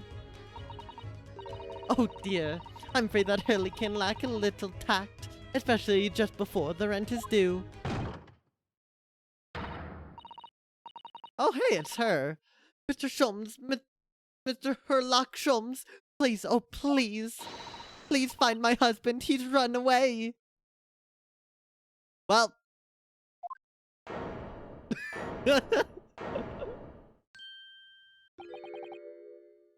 You upset me. I beg your pardon. Never mind the personal matter. My apologies. What exactly are you trying to say, Mr. Nadhodor?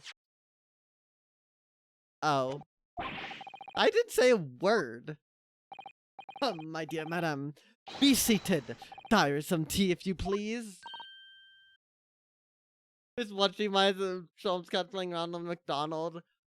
He drank a potion to turn his hair red in order to try to become a legally recognized redhead.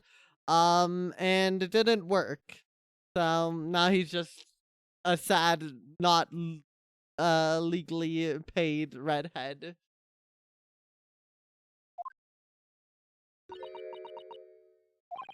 What's the matter, Mrs. Sato? Oh, it's just that gentlewoman. I feel sure I've seen her somewhere before, very recently. Yes, now that you mention it. As I've explained earlier, my name is Eve Vigil. Evie Vigil. That your hair dye does not taste good. Apparently it's not hair dye, Neko. But also Shulms has probably eaten hair dye too, so I mean, you two can relate there. I implore you take the case, sir. Money's no object, simply name your figure. Money and wealth are of little consequence to me, madame. Being offered a case of is reward enough. Oh, Mr. Shulms, you are the picture of benevolence. I'll of course make a mental note of your offer, however, for contingent reasons. Sure, Shulms, sure. I trust that you'll remember your words also. If I might inquire, sir. This gentleman and lady would be... Oh, me? What am I about to tell you? I should like to communicate in the strictest confidence, you understand. Ah, these are my friends. I assure you, you may say before this pair anything which you may say to me. Ah, I see. I can vouch for the gentleman personally, after all. He's hard of hearing. Why did I ever get my hopes up? Ay, ay, ay.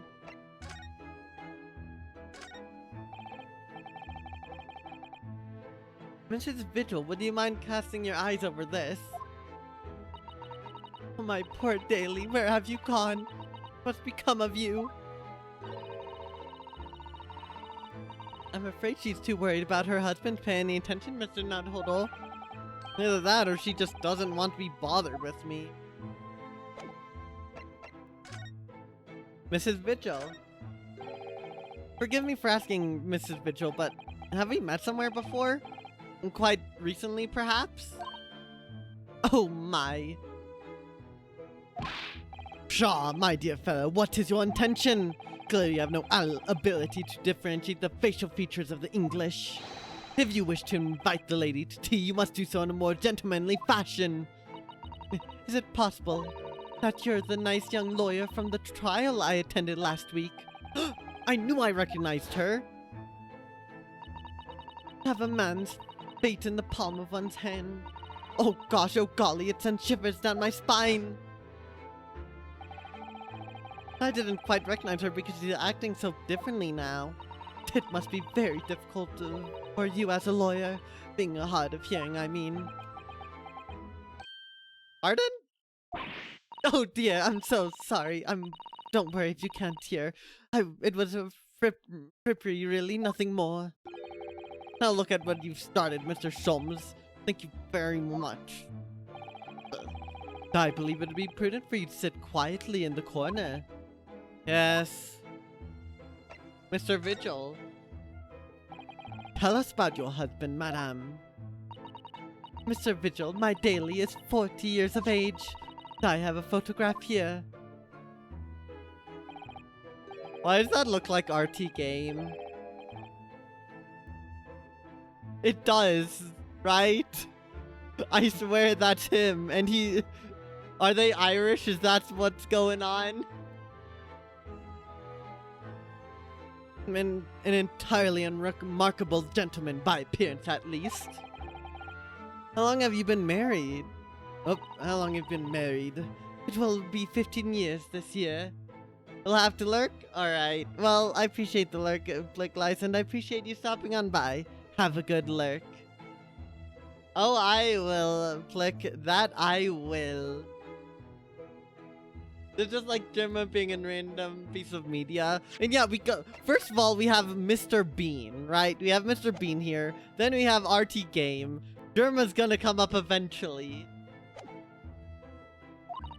We have a cordial relationship, and my husband's income is more than adequate, so we live quite comfortably. As it would appear. I need only look at you to know these things. Gosh. Your dress is the latest style, your hat clearly regularly groomed, and your eyes are animated. In short, you have no inkling as to why your husband might have disappeared, correct? That's right. He's a kind man with a strong sense of loyalty. And he rather dotes on me. Should point to the possibility that he has been embroiled in some incident or another. That is exactly what I fear must have happened, Mr. Sholmes. I'm quite beside myself. My husband's employment is somewhat unusual, you see. What if he's incurred some miscreant's ill will? What exactly is your husband's line of work? He's a warder at the prison. A guard? That is somewhat unusual. So, your husband is a prison warder. That's right, yes. Well, in actual fact, he's the chief warder. Indeed, I see. Well, chief prison warder certainly qualifies as something of a specialist occupation. Yes, it does indeed. My poor husband must prepare those dreadful punishments and see that they're carried out. Dreadful punishments? Does she mean capital punishments? And at such times, he must occasionally spend a night or two in the prison dormitory. But for that extra responsibility is remunerated more handsomely than the other wardens. Of course, we make no mention of my husband's work to the neighbors. Yes, I believe your prudence is justified. Tell me, at what prison is your husband engaged? Barclay Prison, Mr. Sholmes. Really, Barclay? Oh, a fine establishment. If I'm not mistaken, there's a large cemetery just behind it, as we have just learned all too well, haven't we, Nardhoro? Yes, that's correct. Locate cemetery. No. Locate cemetery. The very place we are discussing in court. That's unbelievable. Unbelievable, my dear fellow, and yet undeniable. Sorry, Mr. Sholmes, I'm afraid you've lost me. Ah, pay no heed, madame, pay no heed. A private matter. This can't really be a coincidence, can it? Oh boy. Did you just read Riona's mind? He's probably thinking the same thing as Yonosuke and knew he's thinking the same thing. But also Susato reads Naruto's mind regularly, so honestly, it could go either way.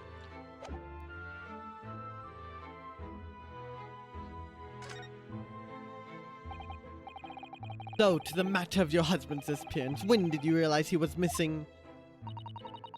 Please try not to laugh. It was yesterday. I'm sorry? Yesterday? That really is recent. Laughably so. The truth is, my husband does at times have occasion to spend the night away for his work. It's not at all out of the ordinary for him to not return home at night, but this is different. For him to not make any contact for a whole day, this has certainly never happened before. Oh, my dear Daly, whatever could have happened? My dear Miss Vigil, please calm yourself. Now then, have you contacted the police? Quite naturally, but sadly, they refused to listen to my pleas as my husband had only been missing for 1 day. I was asked to wait patiently at home. In truth, Mrs. Vigil, I concur with the police. However, let us not be hasty. I see no reason why we should not engage in my deductive powers to track your husband down anyway. All for the price for this month's rent. Oh, thank you, Mr. Sholmes. And furthermore, let me assure you, the chance to solve the greatest problem known to man for another month had no bearing on my decision. Seagull put a sweet smile on another Londoner's face. That's really all there is to it. You have my eternal gratitude. I shall pay any sum you care to mention. You think only put the suit's rent in your landlady's purse. That's all there is to it. Thank you for everything you have shared with us, Miss Vigil. I believe I have all the information I need to begin my investigation. Oh, please report to me soon with good news, sir. Fear not, madam. In a day or two, I shall be contacting you with a heartening report, I'm quite sure. So soon? Oh, how splendid, Mr. Sholmes. Good news should be delivered early, I always say. If you would be so kind as to leave the photograph of your husband in my possession. Photograph of Mr. Vigil. Photographic friend received from Mrs. Vigil in order to aid with locating her missing husband. He appears to have no particularly distinctive facial features. Thank you. Now allow me to show you the door. I can't thank you enough, Mr. Sholmes. You've been simply marvelous.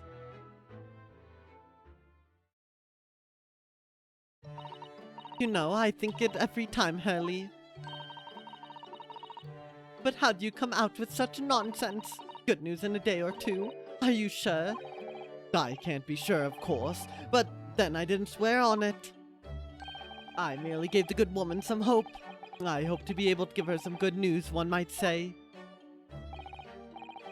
After all, the rent must be paid by the end of day tomorrow. If by that time I've successfully located Mr. Vigil, we shall be mutually relieved. Wouldn't you agree, Mr. Nardhodel? Don't look at me with those pleading eyes.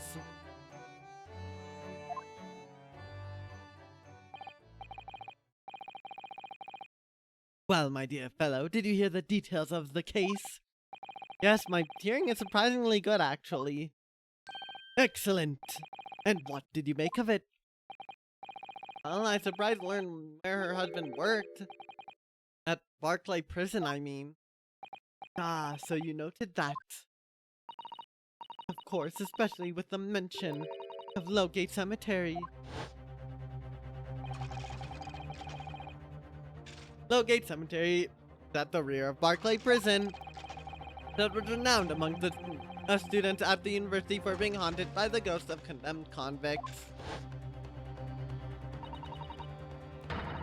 Barclay Prison is where that notorious man was incarcerated.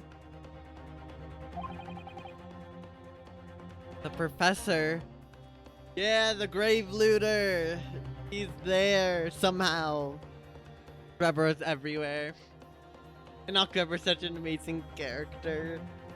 That's quite interesting motivations, I can absolutely agree there. And now a warden from the prison has mysteriously disappeared, it would seem. All very peculiar. Indeed, but nothing you can't handle, I'm quite certain, Mr. Nardhodel. Sorry? Run along to the prison and see what you can glean, would you?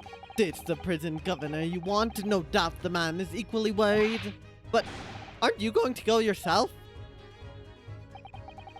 Surely you didn't ask. I can't possibly be seen with this hair.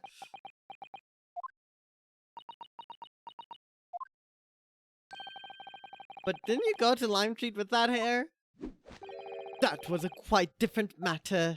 So I leave it in your capable hands. Now, if you'll excuse me, I'm rather busy.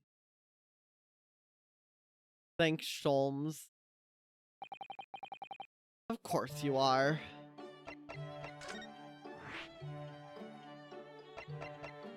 Alright. Well, I think with that, we are nearly to the 2-hour mark of stream, so I think this is a good time to go on break. But thank you all so much for watching. I'll be gone for 10-15ish minutes. That's usually how long it is. While I'm away, some ads will play, but those are just to get rid of pre-rolls and you won't be missing any action, so I appreciate the understanding. And when we come back, we're going to be investigating the prison governor's office. So, we will be back very, very shortly. Oh, it's a Shum Shady. Now that is perfect, Annie. And of course, welcome on in. But yes, we'll be back very, very shortly. Boom.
Barclay Prison is on the outskirts of London, backing onto a lonely burial ground. Its four high outer walls loomed quietly before us in the fog. Having requested a meeting, we were shown to the governor's office in the watchtower. 1st of November, Barclay Prison, governor's office. Hello. This place full of hardened criminals. I can't remember the last time a civilian was doing here. And you didn't want to talk to an inmate, but to me? Dude is looking macho as hell. Oh my god. You know who I am? I'm Governor Barry Caden. Oh, yes. It's a pleasure. I'm Yunosuke Naruto, defense lawyer. And an Eastern I see. Thought that mean? Yes, I'm a visiting student of law from the Empire of Japan. Japan! Did you just say Japan? Yes? Well, there's no any of your kind in here, lady. Maybe you should try the prison next door, eh? I didn't notice another prisoner next door, sir. Anyway, we came to ask you some questions about... I didn't like to be so direct, but... I have no intention of speaking with the likes of you, suspicious-looking Easterners. Now get out of my hair. As soon as he finds out that we're from Japan, he reacts like this. That surely means, I think, it's because of the professor case. You think so too? 10 years ago, Genshin Asogi, also known as the Professor, impacted the great empire of Britain and was incarcerated at this prison. And then after his execution, he apparently re-emerged from his grave at the cemetery behind the prison. Racism. Oh, God. Racism against the Japanese seems to be a pretty big theme here. I don't know. I don't know what... I mean, I guess it's just commentary of the time, especially with, you know, the whole professor thing being set up. But they're getting through it, it seems. I guess his impact really was quite huge. It really was. I might have known. You're sniffing around about that case, aren't ya? Your agents, eh? Part of the professor's great web, no doubt. No, not at all. We're just going to get with ya before I punch your lights out. We're going. Clearly, ghost of that killer still haunts this place. We're not going to get anywhere here. Unless we can somehow prove to this man that there's nothing suspicious about us. Governor Caden. Oh my gosh.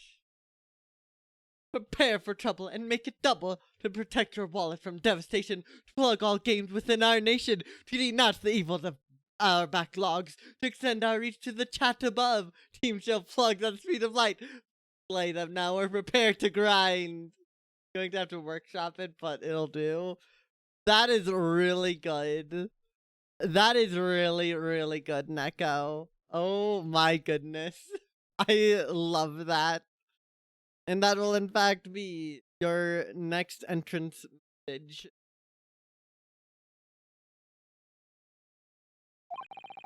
What are you thinking, Mrs. Sato? I feel sure that name came up in this conversation recently somewhere. It did, I don't remember exactly where, but it did come up recently. I was wondering if whomever mentioned it might have some ideas to help us. Can't think of it. I had the same feeling. He's gonna shout at us. Yep. I said, get out!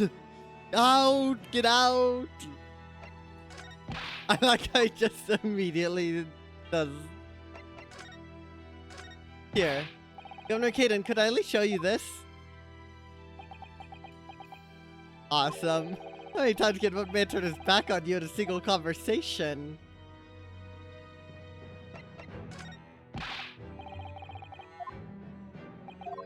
I am a lawyer!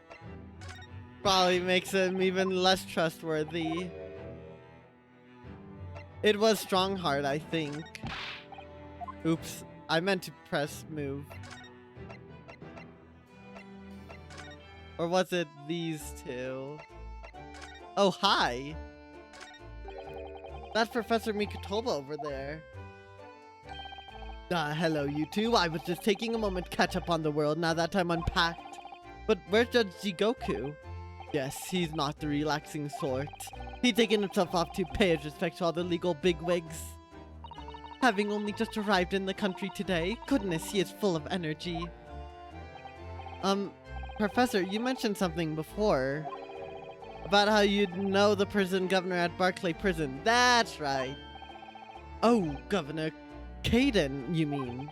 So it is the same man. Father, we must speak with the governor. But he refused to talk to us. He said we were suspicious Easterners.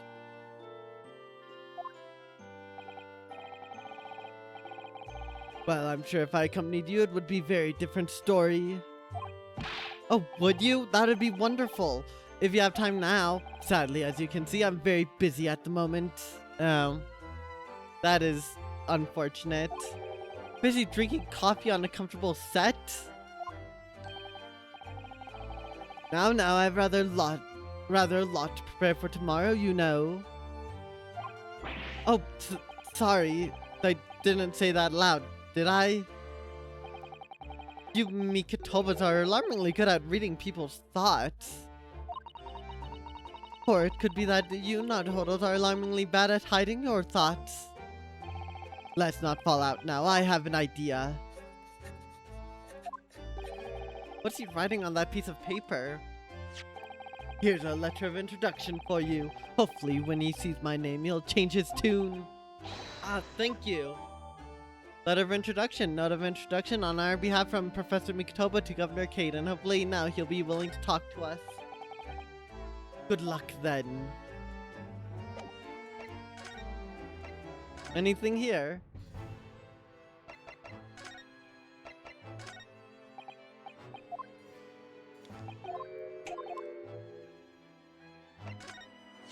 Oh, penned by Dr. Mikotoba. I see it's been 10 long years. But you remember my father, do you? Certainly, I remember him and the 2 other visiting students. Of course, Mr. Mikotoba was assigned to hospital laboratory, so we rarely met.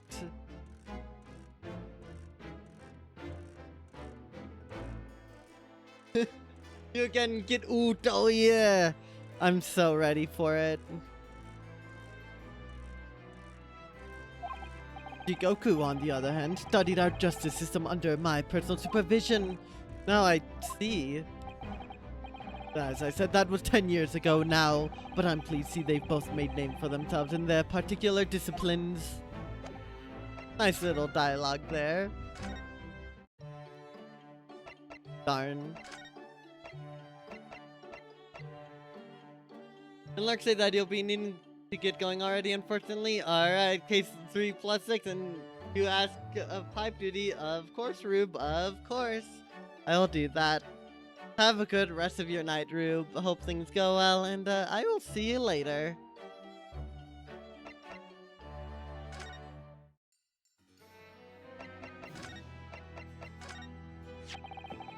Just cast your eyes over this, Governor Kaiden. What's this then? You can pull the wool over my eyes, you good-for-nothing Japanese student! Mikotoba. That young jock from the forensics laboratory. That Mikotoba. Yes, exactly him. Does he hate him now for some reason? Oh dear, perhaps I should have said something sooner.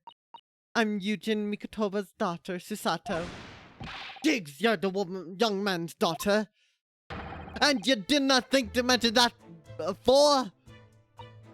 I do apologize. Aye, well, you'd best take a seat then. Can I offer you a cup of tea, perhaps? And did I forget to try one of these wee handcuffed biscuits?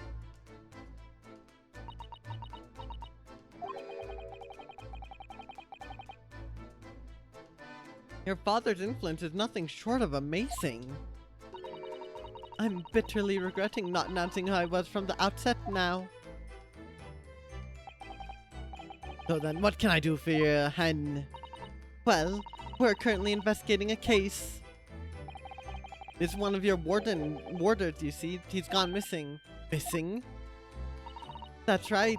It's surely been reported to you as well, being the prison governor.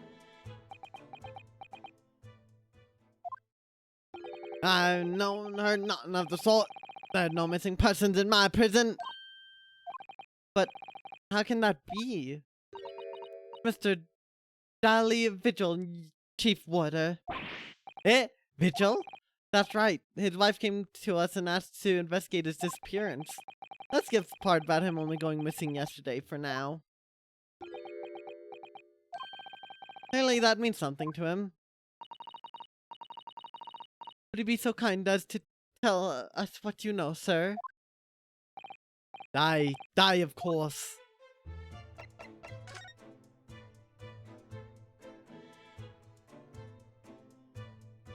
That's one hell of a clock. This grandfather clock is fitted with a terrifying blade that keeps dropping down. It's modeled on the guillotine, French execution device. You might have heard of it. And yes, before you ask, it can chop. Heads off, you mean? Heavers no, carrots and parsnips and so forth.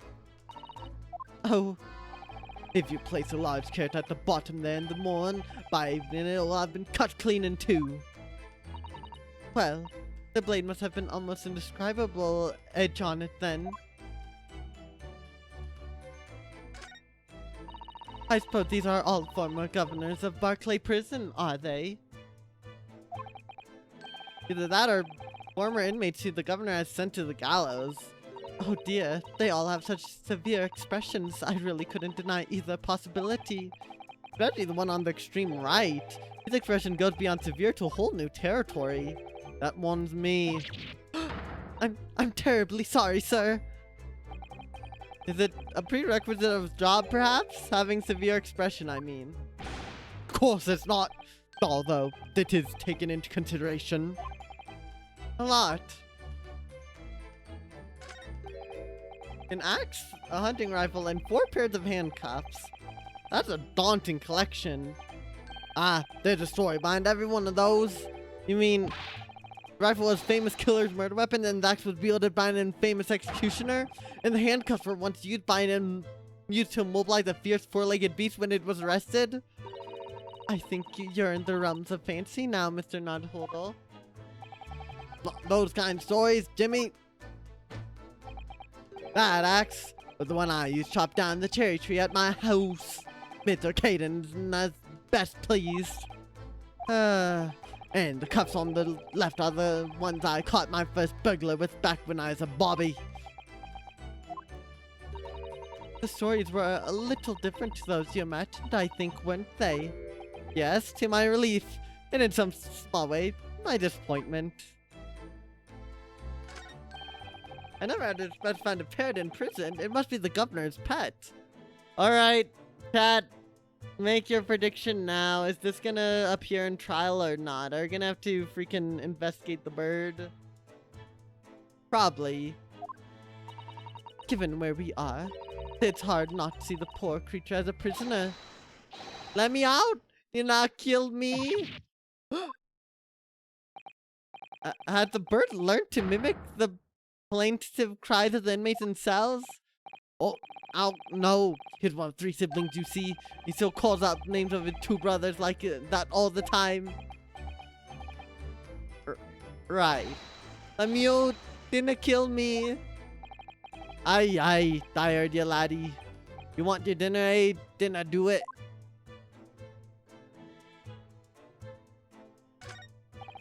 That's a very large cabinet full of papers, isn't it? Disabled inmate register, look. And all the files are in alphabetical order. 50 years worth of records of Barclay's inmates. Whether or not they left live out serving their term. All the details boot the crime they committed are recorded in there, like an epitaph, you might say. A record of crimes and punishments. How dispiriting. And yet, this man seems to be enjoying tea and biscuits as he talks about it.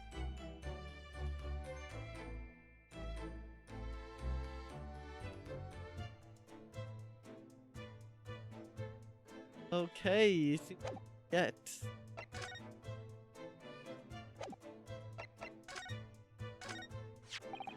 What, that there, then. It's actually the sign of a Japanese defense lawyer.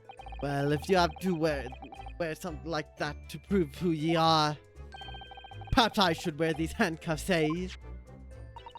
I think maybe they're more of a sign of the people you catch than yourself. Aye, that's true. You've got me there, and they're not actually a sign of anything, are they?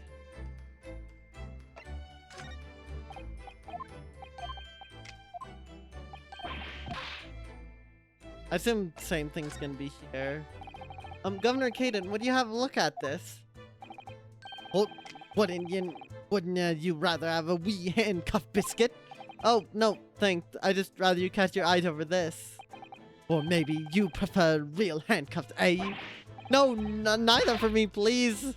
Not that, Well, how boot that? A friend of Mikotoba turning up after all these years.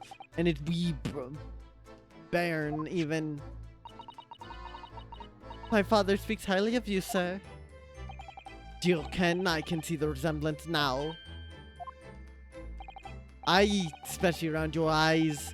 You don't look dead like him.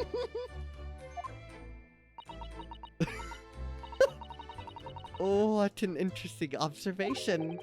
Not the delighted reaction from Sada-san that he might have been expecting. What a crazy thing to say. I understand that Mr. Vigil is the chief warder here at the prison. That he was. Strong sense of responsibility and dedicated to job, no doubt booed it. He was a fine warder.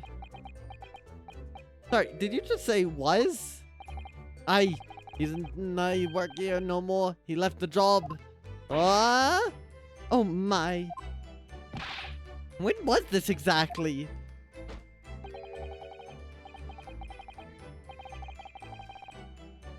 There's question, when was it about? It cannot have been much less than 10 years ago now. What? 10 years ago? He stopped working here 10 years ago? I don't mind it. You can. I haven't heard fella's name in all that time. Dude's not even lying to his wife? That's worry if he's going missing though. But Mrs. Vigil made no mention of it. I think perhaps Mr. Naruto that his wife simply doesn't know. I think she's unaware that he no longer works here. Governor Kaiden, can you tell us what happened? Why did Mr. Vigil give up his job here? That important, is it? Yes, I believe it may be. What are you thinking, Mr. Naruto? I can't help wondering, given that it was 10 years ago. Which was exactly when the professor was being held at this prison. 10 years ago. So, Mr. Vigil actually resigned from the position of Chief Warden 10 years ago, you're telling us. What happened to make him leave the job?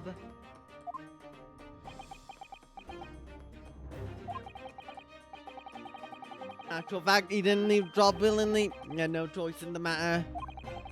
You mean, he was dismissed? It was after a particular walk. Sorry, a walk? That's all word for idea. Walk to the gallows. An execution.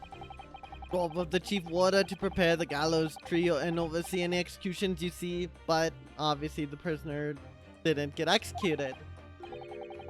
Vigil did something unthinkable on that last walk he was manning. What did he do? I'm sorry, but I cannot reveal that information. But I can tell you that it's very rare for a chief warden to be relieved of his post.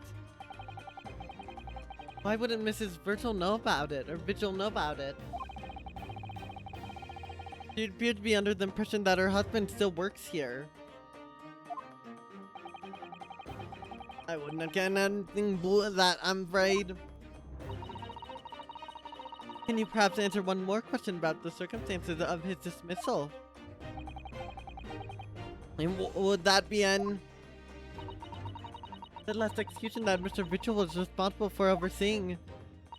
Was it by any chance the professor's? My thoughts exactly. I'm sorry, I really am, but I'm not at liberty to answer that. I see.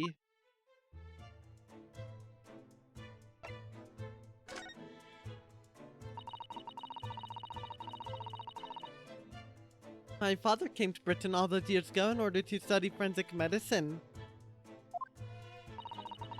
But you seem to have been well acquainted. That room, prison, and the cemetery have to do with one another. After all, they need fresh corpses for forensic research. You can. Yes, I can imagine. The advancement of medical science isn't always particularly palatable. Your father worked in the laboratory just on the far side of the graveyard. In the basement of St. Sinners. It's still in use today. St. Sinners. That's come up before, I'm sure. Yes, that's right. We've been there. Victob and I used to ride in a carriage together and negotiate terms. For more fresh material, I suppose. Aye, and we used to sit in here for hours and gab about dissection and all sorts. Oh, takes me back. Over a pot of tea and a pint of cuff biscuits, of course. How charming.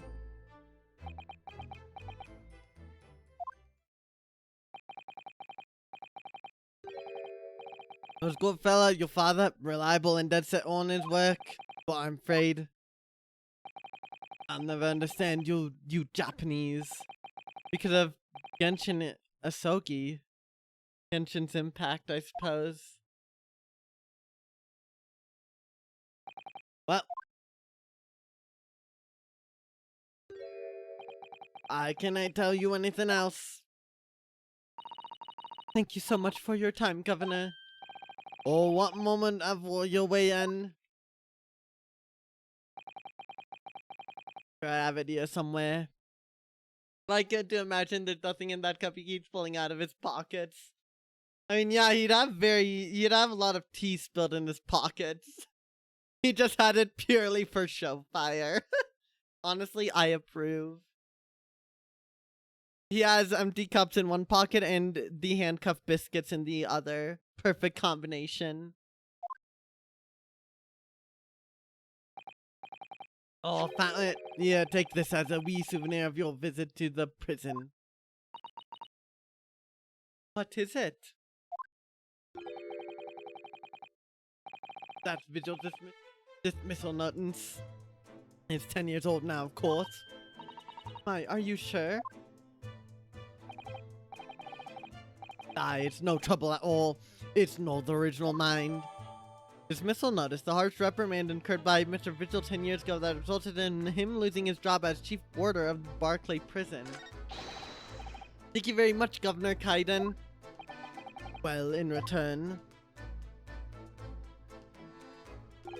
do me a favor and never come back here. That case is closed. Well, I think we ought to return to Baker Street for the time being. Yes, I agree. We need to report back to Mr. Schultz with what we found about Mr. Vigil. What will he tell Mrs. Vigil, I wonder? God's will QC for decorative purposes. You and Japan could never get along fire. That's my understanding.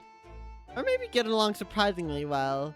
I mean, Japan has their own tea ceremonies, but they also love their tea.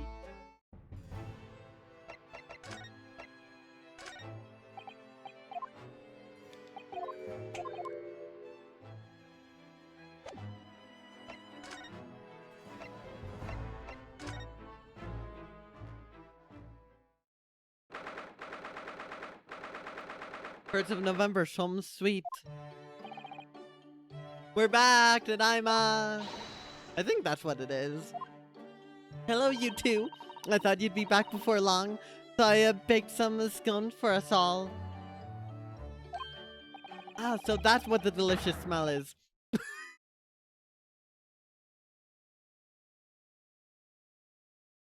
I see his hair is now blue. Oh my goodness.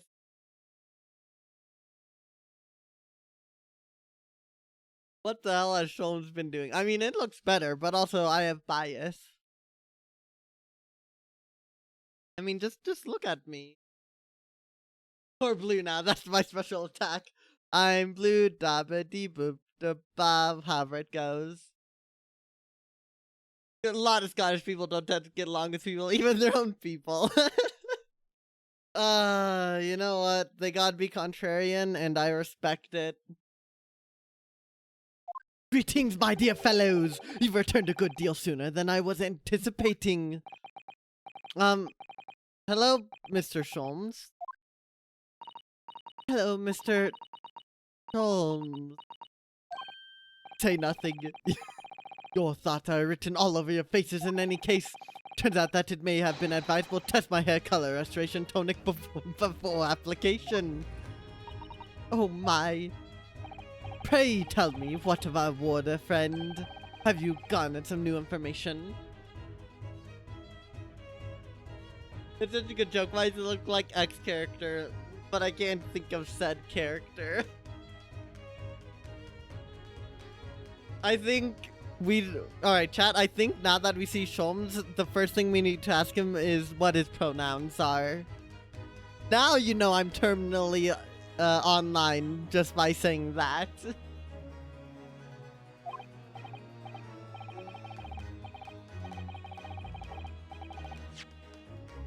Turns out, no, I did read that. Oh my, pray tell me, what of our warder friend? Have you garnered some new information? Oh, yes, something very surprising in fact. That's not a patch on your hair, to be honest. It most certainly isn't, but still, we discovered that Sholmes! Oh. Hi. Sholmes! So everything Sholmes is more important. Gina? I can't Adam and Eve it.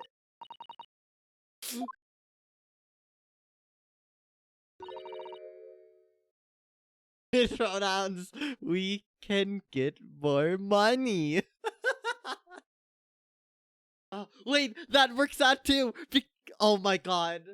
Fire, that joke is so good. I don't know if you intended it, but Yusuke has blue hair too. That's perfect. It's perfect. He's just Yusuke now. What happened? Clearly a very grave matter indeed. Poor Miss Lestrade made no mention of my hair whatsoever. It's the boss. What do you mean? Inspector Gregson? Boss is... He's dead. What? They just found his boy with a pistol. What? But Inspector Gregson, because he's murdered? No, not Gracie. Come in, my dear girl. Tell us the whole story. What? Are you serious, Gina? Inspector Gregson he's really shot? I don't know much about what happened myself yet. They're still in there, investigating the scene. Where did this take place? A little renting room in a building full of flats on Frenzo Street. Outskirts of town, nowhere near his home. He was perhaps investigating a case then. The thing is, no yard, about no case around there. Oh, how strange. The boss was so good to me. I know I ain't up to much yet, but one day I was gonna show him. I was gonna show him I'd become a proper detective. Oh, Ginny. Alright, I'm gonna say this now. My theory is that for some reason he took whatever death was gonna befall Gina for the Reaper curse. Fully intended? Perfect. Oh god, though. Not Gregson. Culprit. So, who did it? Do you have any idea who the culprit is? Like, Amore. Already? They've caught the shooter so soon? Witness report something was going on, and the boys got straight down there and took care of him. Who?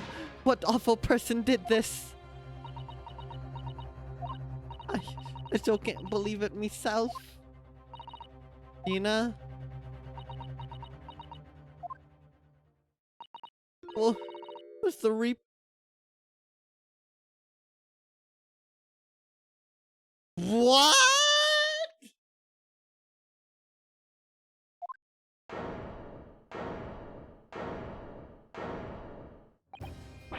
Wait a minute. You don't tell me that we're gonna have to defend Van Zeeks and that Cosmo's gonna be the prosecutor. They've already arrested Lord Van Zeeks for it. That's right. That Reaper bloke's gone. And Sean's boss. No, Lord Van Zeeks. Are you quite sure, Miss Lestrade? It's Baroque Van Zeeks the police have arrested. I saw him with my own eyes. In the interview room at the yard. I don't believe it. Oh, there were witnesses, and they're all saying it was him. Oh, you mean there were actually multiple witnesses? They heard the gunshot, apparently, and when our Lord got to the scene, there was only the boss and that Reaper bloke in the room. Oh. Lurk serving sad fish and chips. Thank you for the lurk fire. I need my sad fish and chips. With this going on. But there's no way Lord Van Zeeks would have taken Gregson's life. I just don't believe it. I don't believe it either.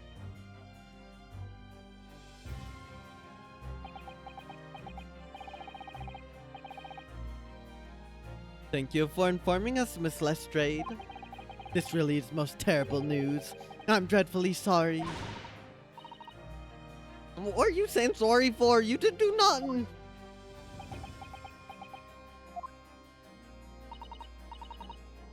Well, anyway. I'm taking cab over the scene right now. Please come in all soon as you can. You go out. Ugh.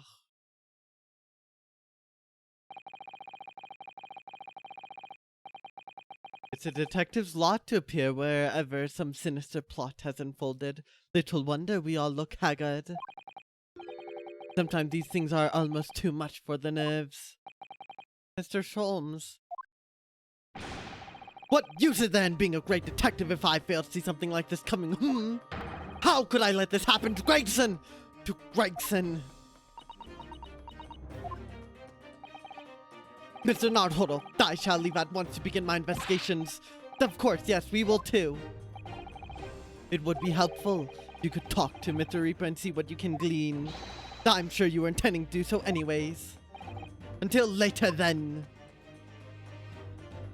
Oh boy. Dr. Gregson, Ted, and Lord Van Zeeks arrested. You know, Susie, I've called you a handsome. It's waiting outside. Thanks, Iris. Shall we, Mrs. Sato? Yes.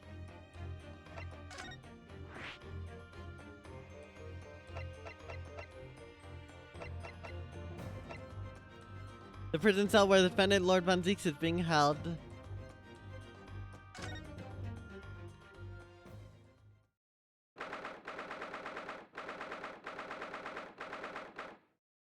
First of November, local prison, cell 1. There he is, Lord Van Zeeks behind bars. So it's true, he really was arrested. He's sitting with his back to the wall, reading something. I don't think he's noticed us. Lord Von Zeeks.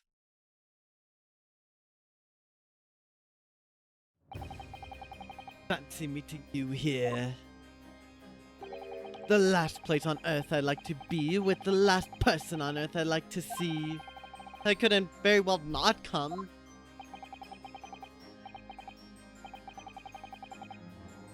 We heard what happened. That Inspector Gregson was... Go home. This had nothing to do with you. But... Forgive me, Lord Van Zeeks, but I must disagree. Inspector Gregson was very helpful to us on a number of occasions. We are indebted to him. At the very least, we owe it to him to find out the truth about his death. You must help us with our investigation, so please. There's really nothing I can tell you. What were you just reading at the back of the cell there? Was it something related to the case? This? The Yard isn't quite so cavalier with its information as to share the case details with the suspect. This is a letter from an old acquaintance. Oh, who might that be? Someone you know, as it happens. Albert Hairbrain. Oh yeah, Albert. Of course. Yes, I keep forgetting they went to the same university. And I would like to read my correspondence in peace. Let's get this over with, shall we? What is it you want to know? Strange. I mean, let's face it. Van Zeeks never minces his words. But they seem to have less bite than usual somehow. He is in jail. I think you know that this is worn by people in my country to show that they're defense lawyers, don't you? And I think you know that I believed you to be merely playing at lawyercraft initially. But it seems your armband may actually imply some dormant talent after all. Lord Van Zeeks, do you mean? Let's hope you wake up soon. Yes, I was clearly daydreaming. I almost thought I got a compliment there.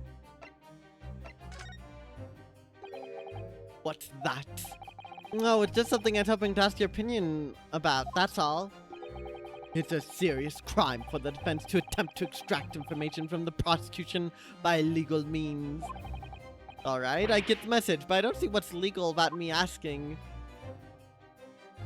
I don't think that this is a case of defense versus prosecution.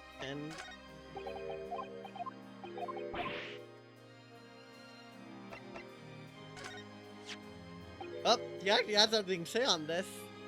It's not for me. Yeah, that's not why showing you it. I suppose if it was a black-headed league, you would have no hesitation. None whatsoever. Sadly, my own hair could no more be described as black as it could red. What colored league should I then join? People are troubled by the most unexpected problems at times. Yeah, I don't think that's the time to be worrying about your hair color. What happened? Can you at least tell us your side of the story, Lord Van Zeeks? What happened? How much do you already know? We know that the inspector was shot dead in a small rented room on Frenzo Street. That you were found there by the police when they arrived on scene and immediately arrested. We were told that there's nobody else in the room and that some witnesses heard the gunshot. But you're well informed. There's really nothing I can add. The truth is, I don't know what happened myself. But the gunshot, obviously you didn't fire the gun, did you? I'm not in the habit of shooting the people I work alongside. I'm getting massive Ace Attorney 1 Case 4 vibes right now, which is probably the point. I heard the noise. However, at least Gumshoe lived. I couldn't imagine if Gumshoe was the murder victim. Before I had a chance to investigate, I was apprehended by the arriving officers. They doesn't actually know what happened. I might ask, what were you doing in that place to begin with? I don't need to answer that. After all, You're not representing me. He is going to need a lawyer, though. Professor Hairbrain's letter. After the trial, Professor Hairbrain was supposed to go straight back to Germany, I thought. And a letter to inform me of his safe arrival at home. I arranged his passage by sea and rail. Actually, Von Zeeks, we are gonna be defending you. Do you think I want your defense? It's not a matter of what you want. We want it. Something like that's gonna happen, probably. So, you freaking know it, Panquill. The relief, I must say. He should now be beyond the reaches of the Reaper. The Reaper doesn't follow people abroad, you mean? Yes, so it seems. Your stupid little Nipponese friend, for example. He told me he's keeping well in Japan when I inquired the other day. Yes, that's right. He's an author now, happily working in Tokyo. So Professor Hairbrain is safely back in Germany now. He is. Oh boy. He's going to be representing you in court, Lord Von Zeeks. Anyone other than you, I should imagine. Would I be right in assuming that you have no representation as of yet? Defense lawyers shy away from any trial involving the Reapers, I'm sure you know. But this is different. In my career, of all the defendants I've prosecuted, only 19 have ever been acquitted. Of them, 16 subsequently died in mysterious circumstances. Questions will be asked now. Surely not. I assure you, no defense lawyer will want to touch me with the end of a barge pull. But you didn't actually have anything to do with those people's deaths, did you? It's been 10 years now that I've been known as the Reaper of the Bailey. Believe me, nobody wants to know the true identity of the killer more than I. However, seems things may come to a head before I have the chance to uncover the truth about that. What does he mean by that?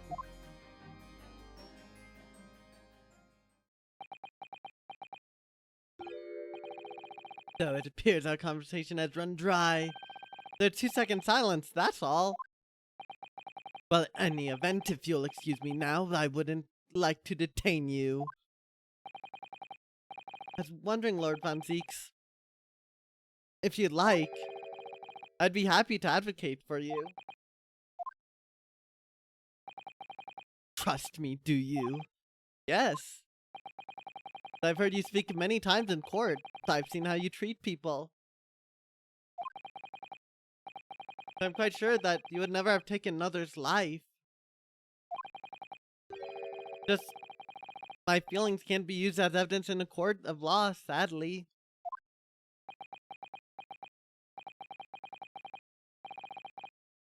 It's a very gracious offer, however. I trust no one. What?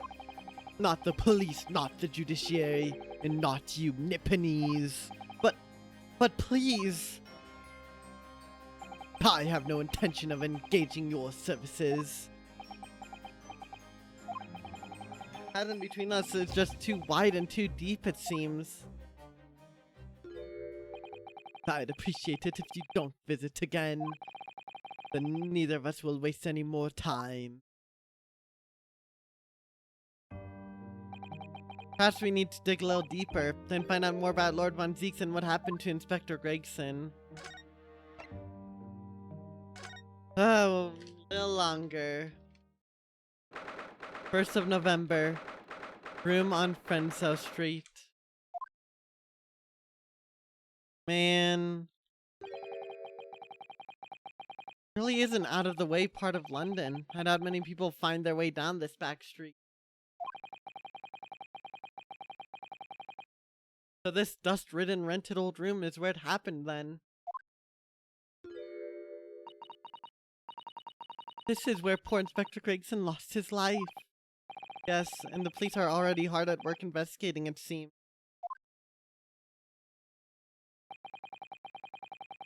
Yeah, Mr. Sholmes anywhere, though. Perhaps in investigations, I've taken him elsewhere. Oi, what do you think you're doing over there? Maybe one of them drawers has got to be taken right out so you can look underneath an hole. Put space above the ceiling checked and don't forget to look inside chimney stack too. By me, ain't you lot never gone over out looking for dough when known as Owl Town? It's obviously got some unique investigative techniques he wants everyone to adopt. Oh, so you've turned up at last. Mind you, I ain't been here long myself. Hello, Kenchina. Whom that only just left? You're lucky you missed that.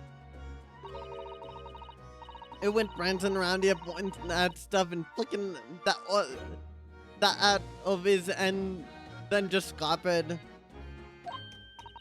Oh, he's finished investigating and already, you mean? Yeah, you don't stop saying nothing to no one. Even me? Gina, would you mind if we investigated too? Listen, Otto. You're a lawyer, right? Yes. Why? Well, I'm thinking of trying to help that Reaper bloke, are ya? No. Poor Gina. She's never going to forget, is she? That trial will haunt her forever.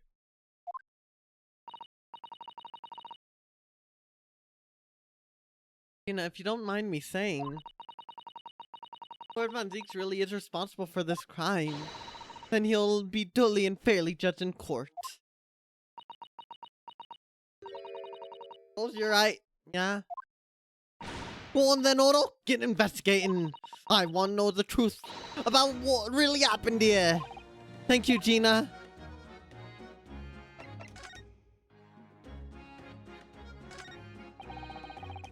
Empty fireplace makes room feel even colder than it would be otherwise, doesn't it?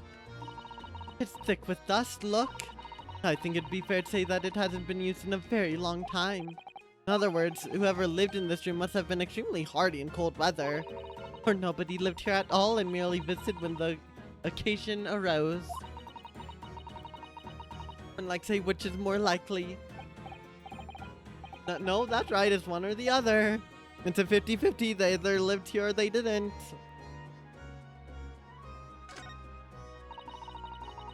This looks like some sort of notice board or something. It's absolutely covered in scraps of paper. Now, total look. This, you mean, it's an autopsy report, isn't it? It might even be outdated. These are case notes here. Details of prison inmates. Yes, in fact, they're all the sort of documents that only a detective could normally acquire. Gregson's secret hideout? What on earth went on in this room? Some old newspaper cuttings. And this one here. Oh yes, the advertisement you mean. To the Red-Headed League. But why? What's that doing here? Whoever occupied this room was clearly interested in it for some reason. Curious.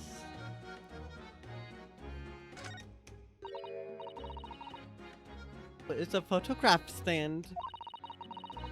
I suppose it must be a picture of one of Inspector Gregson's family members. What's the matter? Your eyes look like they're about to pop out of your head. They are. Look, Mr. Naruto, quickly. Oh. But I feel like this woman is familiar somehow. Of course she's familiar. We met her only this morning. Ah, it's Mrs. Vigil. This makes no sense. Why would there be a picture of Mrs. Vigil in here? To be frank, I don't think I've ever been more stumped. I'm sorry to say, I have no idea either. A photographic print of a smiling Mrs. Vigil in her younger years. It was found on a desk at the scene of a crime. Oh god.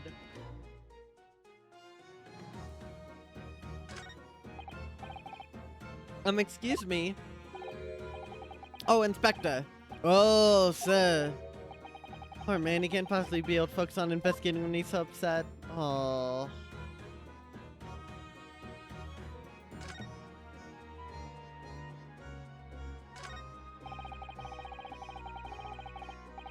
Somebody's very haphazardly nailed those boards over the broken glass, haven't they?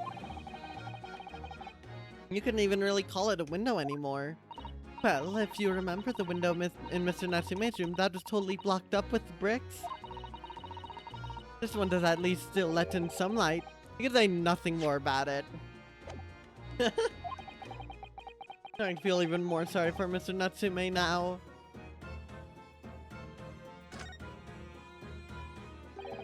The top one of the candles in this candle holder has been completely blown off. Yeah. Because there's wax splattered on the wall behind, look. I suppose if a bullet had hit it, it does seem likely that the bullet hit the candle, having first passed through the inspector's body. Oh, now the wax on the wall looks like blood. Candelabrum. Candelabrum from the wall of the room on Frento Street, where the inspector was found dead. The top of the candles appears to have been blown off.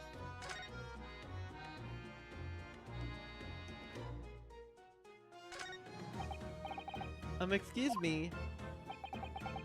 You're looking down on us from the great beyond, Inspector. Don't worry. We'll look after things at the yard. I've interrupted some deep thoughts here. Oh, what's this? It would appear to be a little model policeman. It's rather charming, isn't it? In a way. Seeing as it's on the floor here, you think it belonged to Inspector Gregson? It's a little hard to imagine Lord Van Ziek's playing with something like this. Only about 8 centimeters tall. It could have fallen out of someone's pocket, I suppose. I think we should record it as evidence just in case. Yes, I agree. It's rather delightful after all, in a way. A small and rather endearing model of a British policeman found at the scene of the crime on Frento Street.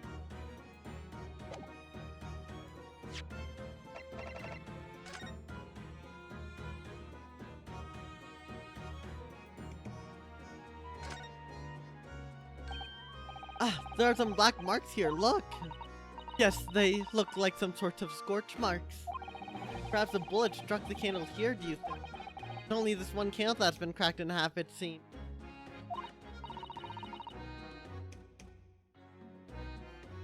Yes, I think you might be right. Firearms are rarely used by criminals in Japan. I'm afraid I'm not particularly knowledgeable about them. Oh boy.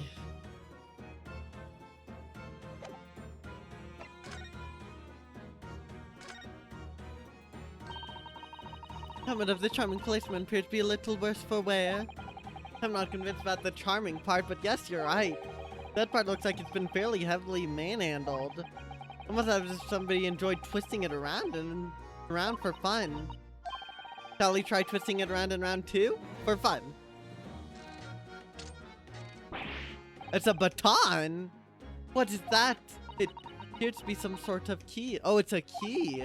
But it's tiny though. It couldn't be a key for a door. Not that size. So what is it for, I wonder? Giving it a twist causes the key like shafts pop out from the base. There we go. Okay. Very peculiar. This looks like some sort of key. Yes, it does. Very tiny and simple key. What's the little key doing inside a figurine of a policeman in the first place? And what's it for? Oh boy.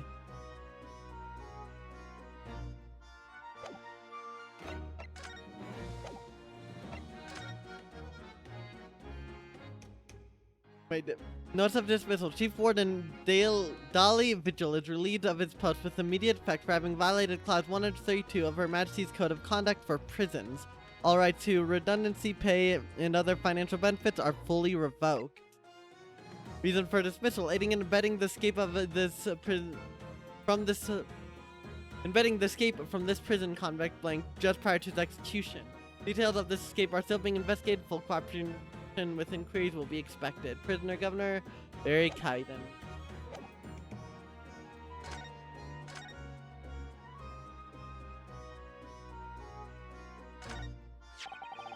This is presumably the murder weapon then. Oh my, it is real, I suppose. I think so. Guns are so rare in Japan, I really know very little about them. There's one way to know for sure, Mr. Naruto. Fire shot. No, no, no. If I did that, I'd be looking for a skilled lawyer to represent me in court. At least ever just ask someone who might know, I think. The murder weapon that's found at the scene of the crime on Frenzo Street. Probably best to avoid handling it.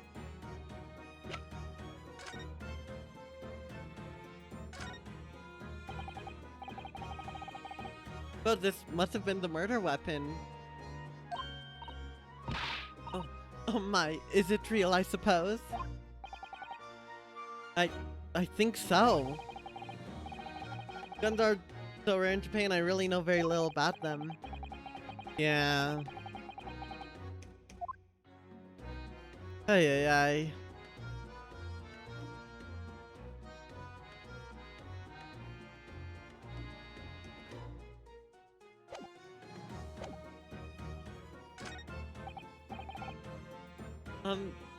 Excuse me. Sorry, sir. I can't see a thing, sir. Too many tears, sir. Aww. Right.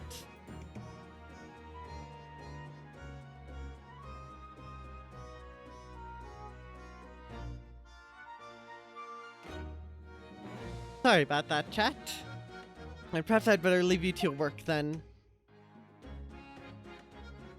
Holmes might know, I guess. Ever since we came in here, I can't take my eyes off this thing. Oh, funnily enough, neither can I. It's a hairpiece, isn't it? It is a bright red hairpiece.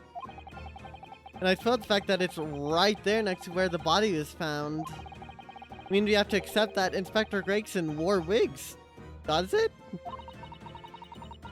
In such a flame-colored red, too. Not as bad as freaking, you know, Sholmes. Right. Yes, that's color we've come across very recently elsewhere, isn't it? Exactly. This is a vital clue, I'm sure of it. Flame red wig found at scene of crime on Frenzo Street presumably belonged to Inspector Gregson. Is that how he fueled his funds?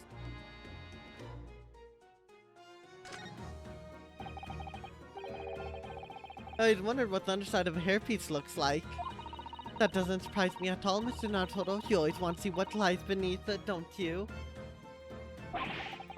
I'm not sure that's quite how I put it. You have to use lots of bird lime to keep it in place on your head, so it doesn't get blown off in gusts of wind, I mean. That might be a little convenient when you want to take it off again, don't you think?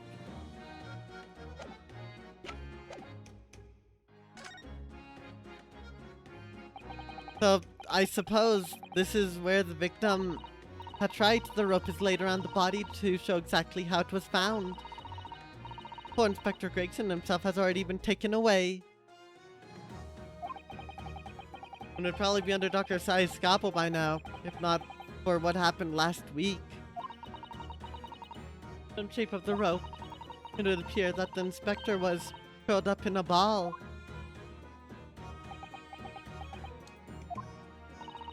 Are you feeling alright, Mr. Naruto?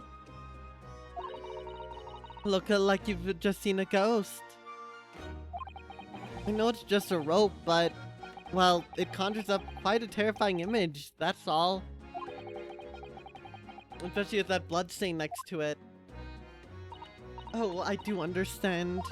In some ways, what we picture in our minds can be even worse than reality. Sasan is so strong, though. She's taking this far better than I am. Or she's hiding it better.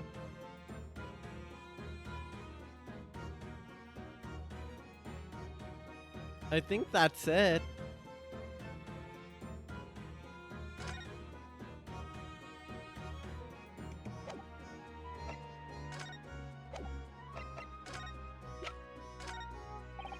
You know, what do you make of this? What is that? Evidence? Work something out about what happened, have ya? No, no, not exactly. I ain't been long enough in the job to get all this deducting business yet. I swear I'm going to get person who did this to the boss.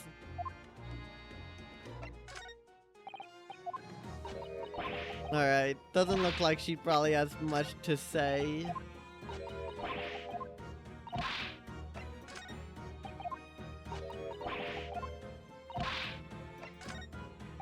Yeah.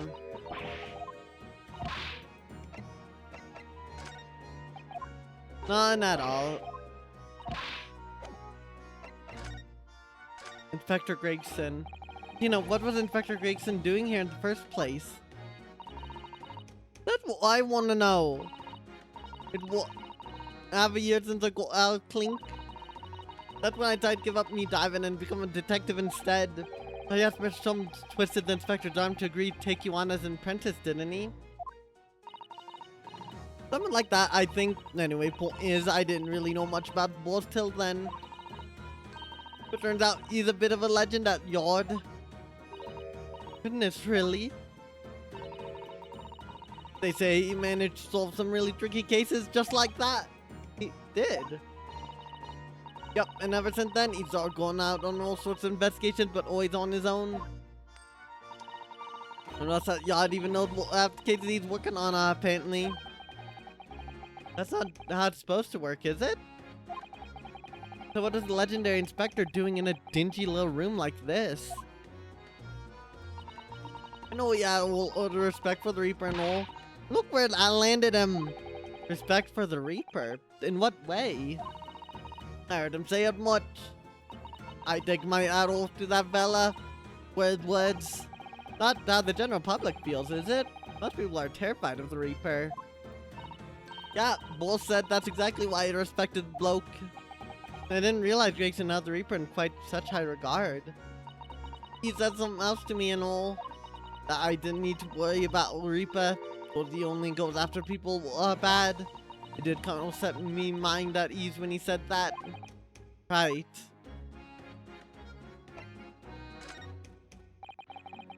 What is this place then? Does anyone live here? Apparently it's being run by some golf called U-Bone. U-Bone?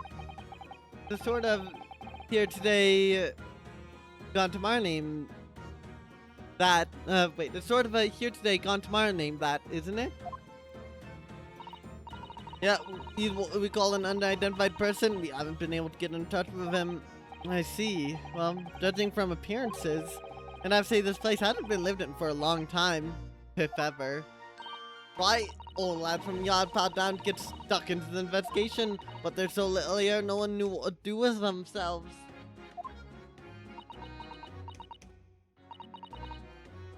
I do wonder.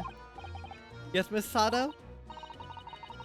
Well, could it be that this Hugh Boone is in fact Inspector Gregson himself? What? How could that be? Well, if he is investigating on his own, it's quite possible that this is in fact some kind of secret office of his. I never even considered that. Nice work, Suze. We actually follow in line of inquiry like that ourselves. You are? If you look around the room, you'll see there's few things that in at it. Should really investigate this place in detail. I see that is where the poor inspector was found. There. Yeah, that's right. That it was a single bullet what did him in. Apparently bullet went right through him and struck the candle tree on the wall. Yes, it's blown one of the candles apart completely. But where'd the actual bullet end up? And gun uses on the floor. It's Reaper's in it, no denying that. What? Really? How do you know that? Take it easy. I don't know what to do with myself when you sat me with them big old wide eyes. Only saying what I've heard. I don't know much about guns myself. But there's some big wig man or whatever who said so. Why don't you ask him? Big wig lawman, is it? My friend's little street runs along under that window there. There's some street seller just outside who had the gunshot. Oh, but I don't recall seeing anyone outside. Yeah, they've all been taken down yard for questioning, that's why. Talking about the yards of the legendary inspector here after all. they'll be getting a grilling. Do you think we might be able to speak with the street sellers ourselves? I doubt it. Lads at yard will just want to know what you're snooping for, and you'll be up for grilling and all. We can't interview these witnesses then. Shame. Did I miss anything else?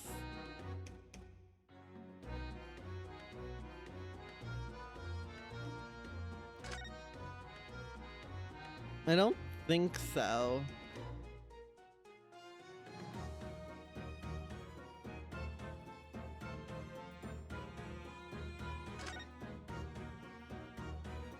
Looks like there's a smear stain there, but not of blood.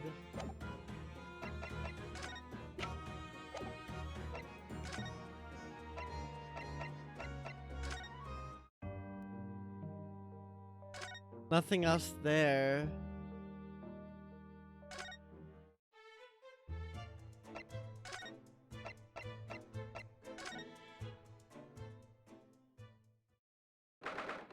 First of November. British Supreme Court, Lord Chief Justice's office. You've made good time. I took an express train back to London. Is this gonna be Cosma? I'm gonna say, took an express train back to London. You can hear Lord Strongheart, can you? Yes, it sounds as though he's talking to someone. Yep. He's gonna be the prosecutor. Everything in place. Had a private compartment on the train so I could check all the paperwork. It's Cosma-sama. Ah, your timing is impeccable. It is? No doubt you have heard of the sickening news about the Reaper's latest devilry. Yes, we have. Sure, you don't believe it, of course, though, Lord Strongheart. That Lord Van Zeeks could have done such a thing to Inspector Gregson. I believe only in the facts, and the facts in this case point to one thing. The unavoidable accusal of Lord Van Zeeks for this crime. Let's bring charges against the Reaper for taking the life of our legendary detective. Oh no, surely not. It's a truly regrettable situation. Tomorrow, the Forensic Science Symposium finally begins. At the very least, though, we can show the world our justice system's swift and equitable processes. Does that mean the trial is tomorrow? Precisely. In fact, it's a fine opportunity for introductions. Cosma. Ah, but of course, you're already acquainted, aren't you? Arsogi here will be present at tomorrow's proceedings as the prosecution. Yep, leading the prosecution. Wait. What? Cosma? As I'm sure you're aware, he's a very capable practitioner of law. Cosma-sama, the prosecutor.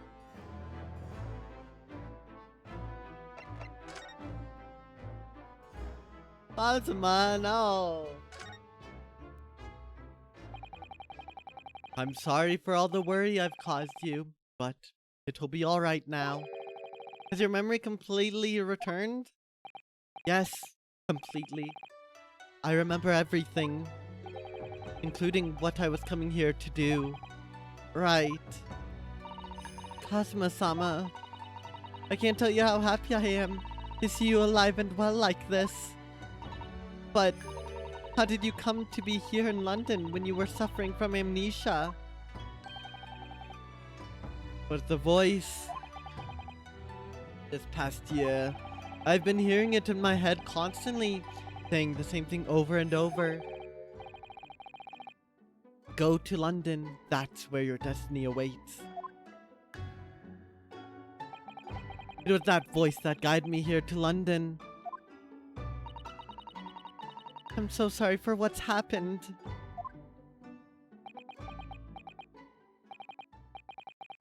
Anyway, my memory might have returned to me, but there's something that won't return the way it was before. Huh? What do you mean?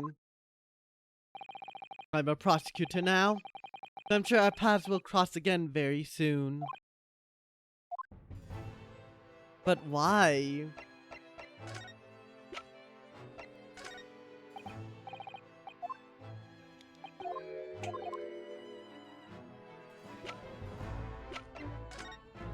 You want a wig? Okay, he doesn't want a wig.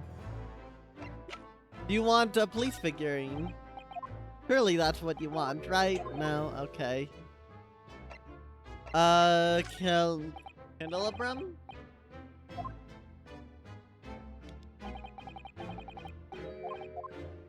Okay, I don't think he wants anything, chat. Tomorrow's trial.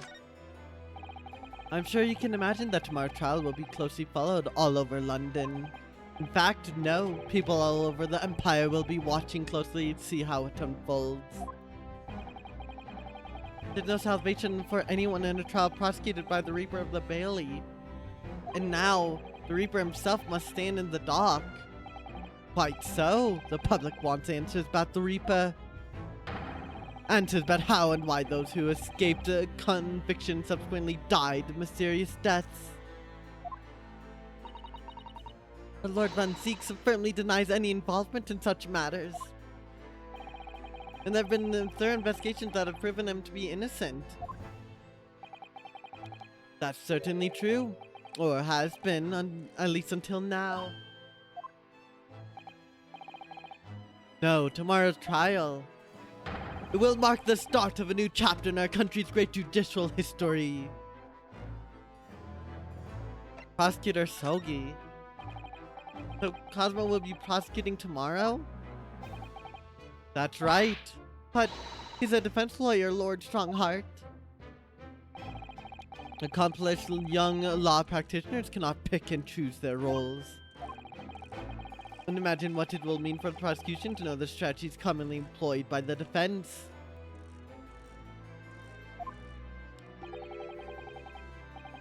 A devastating combination, wouldn't you agree? Absolutely. I have no doubt at all that Cosmo will be razor sharp as a prosecutor. But why Cosmo-sama? There are surely many other highly skilled prosecutors in Great Britain. It was a personal request. I asked to be assigned to the trial.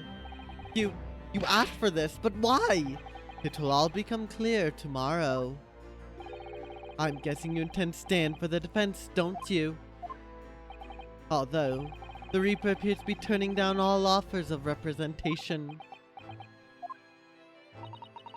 I'm surprised such a personal request would have been upheld. It seems unprecedented. Quite exceptional, in fact. You are quite right, Miss Mikotoba. Tomorrow's trial will be unprecedented and exceptional in every way. After all, the accused is one of Britain's greatest prosecutors, the pride of the Empire. It would be unwise to give the public a reason to perceive it as the judiciary closing ranks. So that's why you're happy to let a foreigner handle the prosecution? Yunosuke, let's see how your skills have been honed after practicing law in this land for so many months.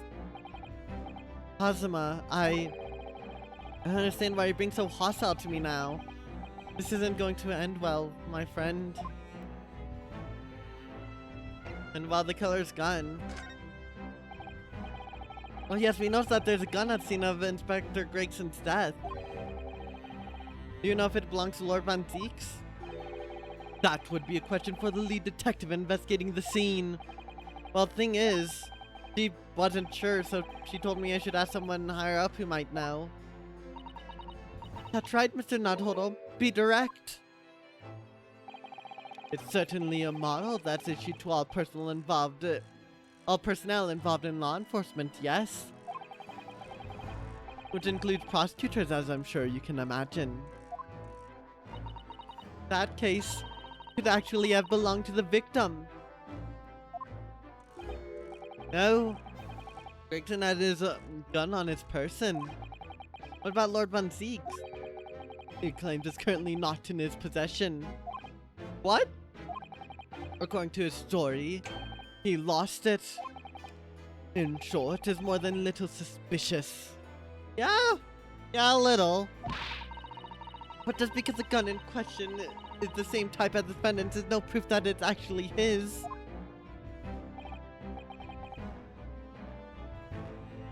No, of course not. Nevertheless, the situation is grave for Lord Von Zeeks. Doesn't look like we're going to glean much more here. Well, thank you very much, Lord Strongheart. Remember, tomorrow's trial will go down in our empire's history. There's much you could learn from the public gallery.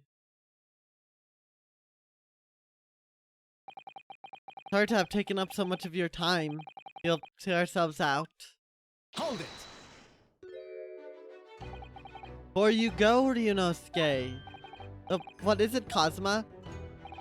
I just wanted to thank you. Kazuma-sama, what? You took my determination to heart and brought it with you over the ocean in my stead. And you carried out my role to perfection. You always were intent on setting British law in order to change our own justice system. It was your dream, and Mr. Naruto didn't want that to die with you. Yes, but I had another purpose for coming here. Oh! I actually have a favor to ask. Which is?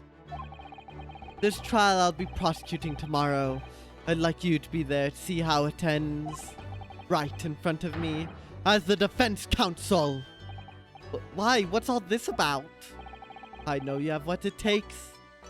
But Lord Von Zeeks would never put his fate in my hands. On the contrary, he recognizes your talent. He does? It's not easy to see behind the facade sometimes. Here, have a look at this. That's Lord Von Zeeks and Inspector Gregson, and probably his older brother, Kirk, I think? In a photograph that must have been taken some time ago by the look of it. And who's the third person? It was displayed very prominently in the detective's office. In Gregson's office, you mean? Yes, what I'm trying to say is, if you really think you can trust the Reaper, you might find that some straight talking makes him take a different view. Take it. Gregson's photograph, an old photographic print displayed rather prominently in Inspector Gregson's office as if it was a treasured memory. I don't understand. Why are you giving me this? Just hurry, Ryunosuke. Visiting hours at the prison are almost over. What are you doing, Kazuma?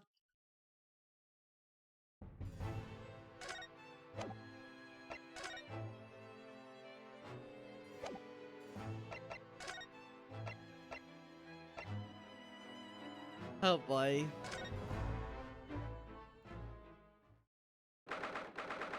First of November, local prison, cell 1.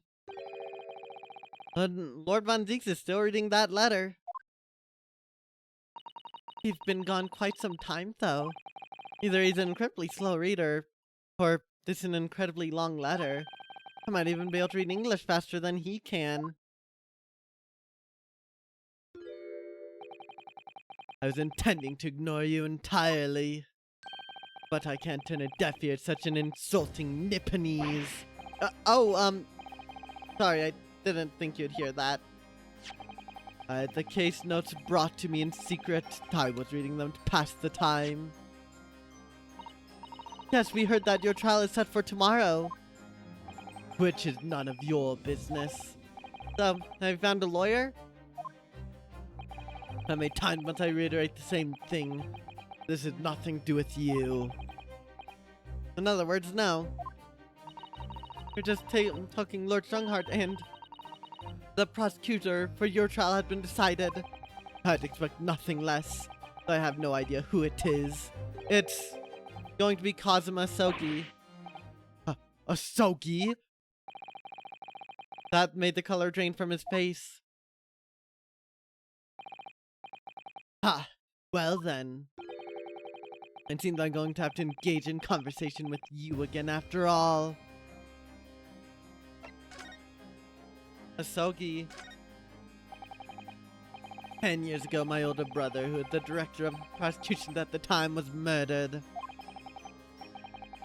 And the killer, as you know, was a visiting student from the Far East. Not a single day goes by when I don't curse the name Asogi.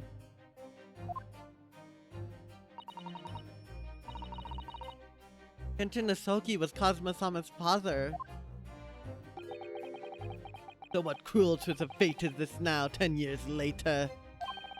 The man's son is to crucify me in some kangaroo court.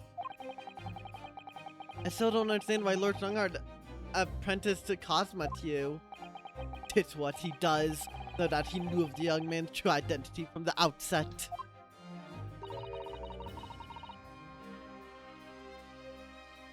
But what could he have been hoping to achieve?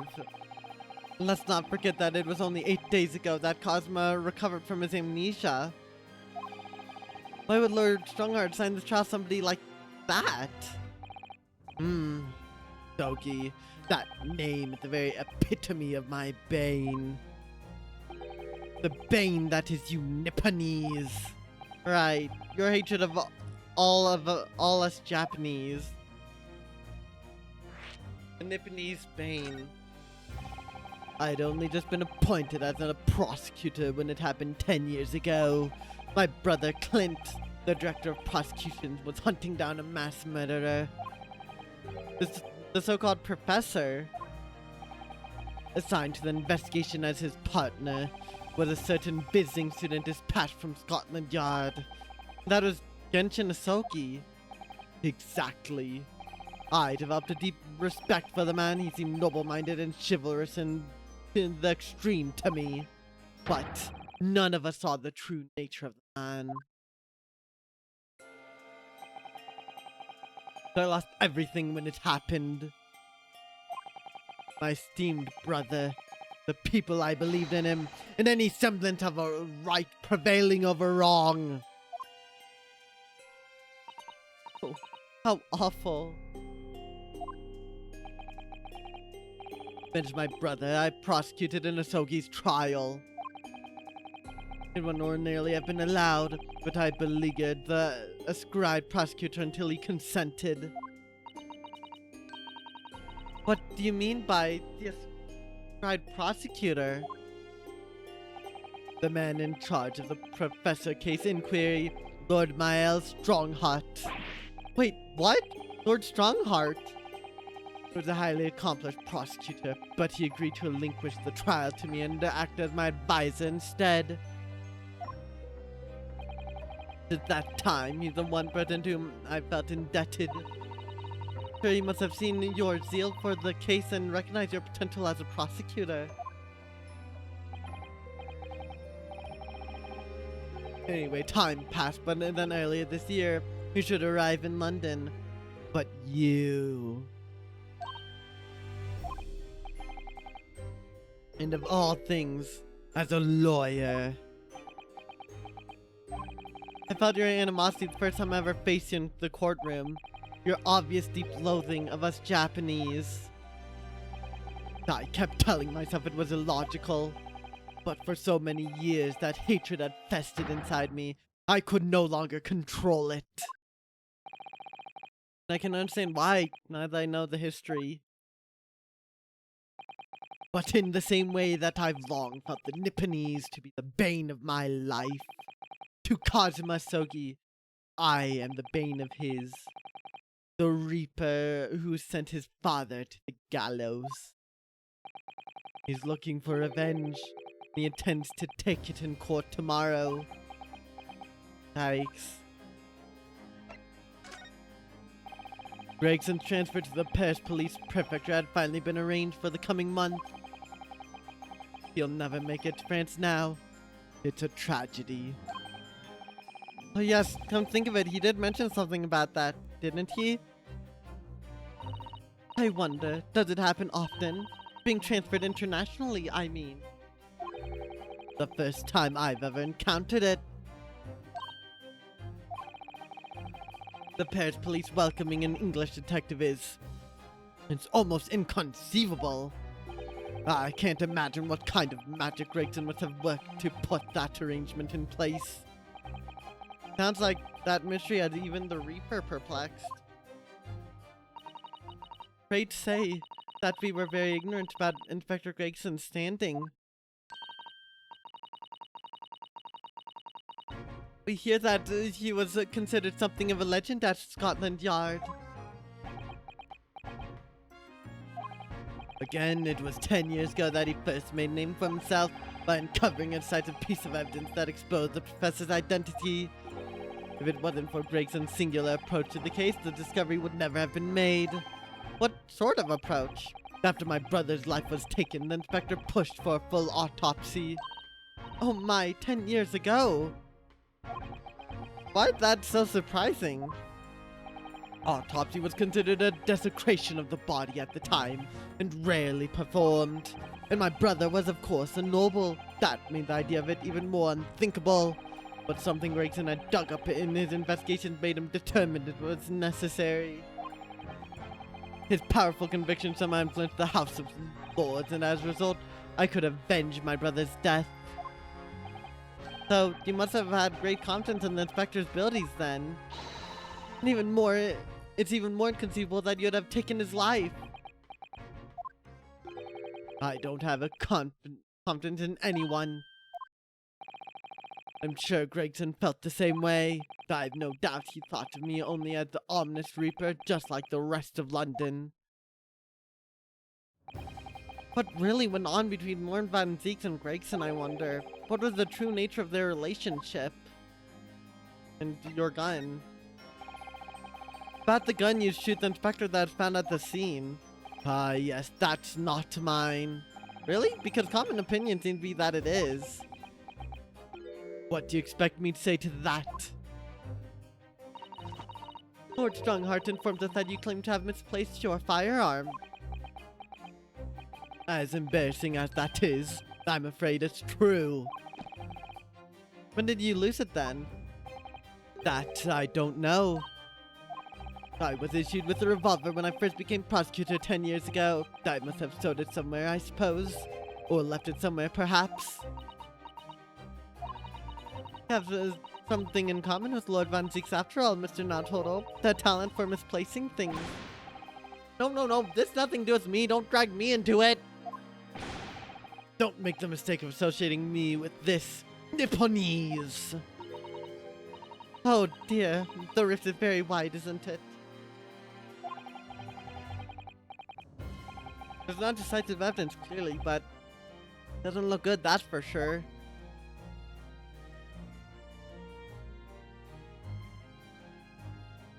The prosecutor holding a gun that isn't his, that also happens to see the person across from him get shot.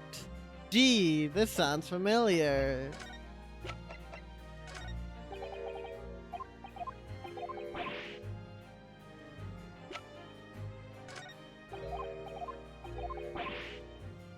Alright, doesn't look like there's any other fun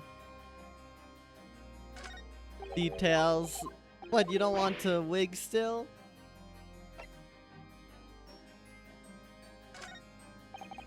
Lord Van Zieks, we came by this old photograph. Where did you get that? It was taken when I became a qualified prosecutor. That was unbelievable. So, I assumed it was long lost. It's kind of left there. Yes, that's my brother, Clint. Person left is Lord Clint Van Zieks. It had to be, really. Apparently, this picture was prominently displayed in Gregson's office.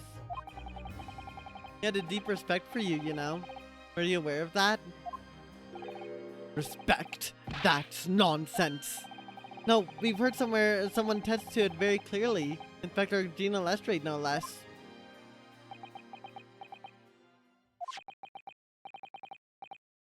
Well, maybe once, yes. There's a time when things were like that. Our brothers in arms, jovially discussing the future of justice and other such lofty subject matter.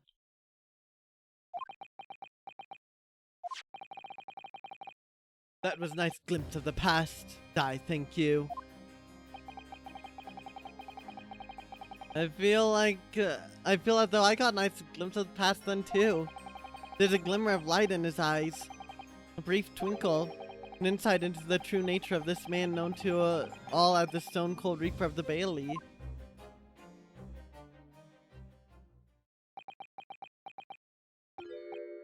Mr. Naruhodo. That's the first time he's ever used my actual name.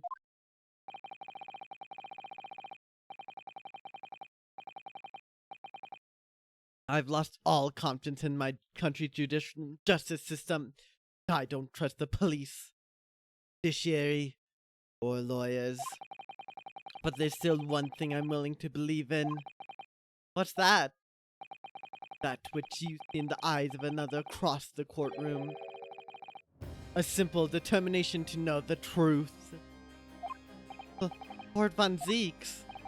From the very first time we clashed in the Bailey almost a year ago now, I couldn't deny it, even though I dearly wished I could. Here's a loathsome Nipponese who has absolute integrity as a lawyer. There are only two other men I've known with that same look in their eyes. My brother Clint and Genshin Asogi. Man he idolized and the man who betrayed his trust in the most hideous way. When you showed me that photograph just now, it reminded me. You mean this photograph? Back then, I was able to laugh. I was free from the shackles of mistrust that plague me now. I look to the future with hope. Since then, I've protected myself against betrayal by refusing to trust anyone. But at times, the mire into which I've sunk makes it almost impossible to breathe. I'm so sorry.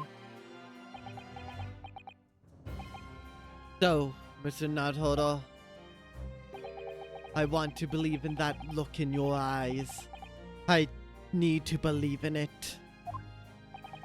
In tomorrow's trial, will you advocate for me? Of course I will. It would be an honor. I'm so pleased, Mr. Naruhodo. Then my life is in your hands. For Lord Von Zeeks, that must have been an incredibly hard thing to ask. Which is why I simply cannot let the man down. Tomorrow, in the Old Bailey, against my old friend Kazuma.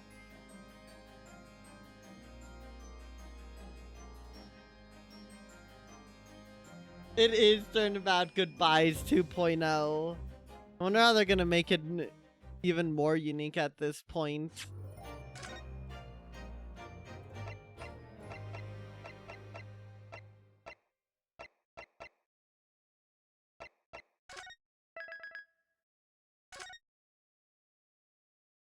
Well,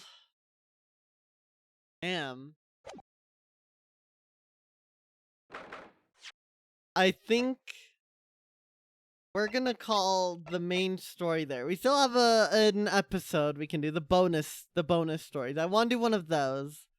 But I just want to talk about this real quick before we do that. So, we're finally done with investigation.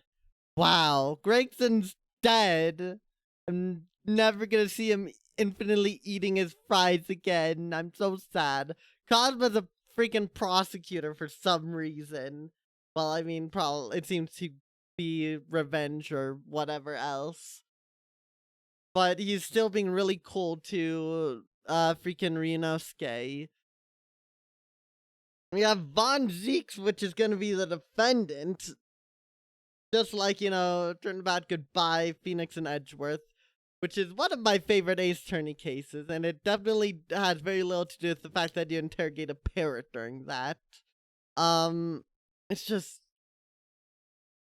so crazy, chat. Oh my god. I'm really looking forward to continue this, but we don't have enough time to really sink our teeth into the next part of the trial, or the first part of the trial. So we're gonna go a bit sidetracked for the rest of the stream, but wow. Also, there's the whole thing with Daily Vigil, who's still missing. Dally, I don't remember. So we're gonna have to figure out what happened to him. He's almost certainly involved somehow by the very fact he's introduced in this case, but still. My goodness.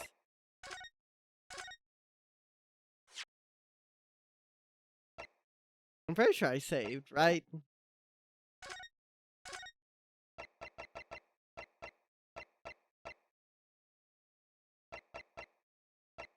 Am I going insane?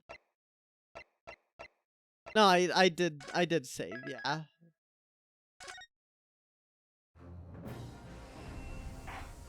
My gosh, alright, hold on. Let's check these out. The escapades, that's what they are. Cause we still have 4 more. So I guess we'll do one and then probably call stream there. Episode 5 at Naruhodo's legal consult. An escapade in Naruhodo's legal consultancy, where Chisato appeared to be rather irritated because it seems that Ryunosuke had been buying a little too much bric-a-brac, and now the whole place is brimming with things they don't need. And his latest purchase has really rocked the boat with Iris and Chisato. What could this possibly be, chat?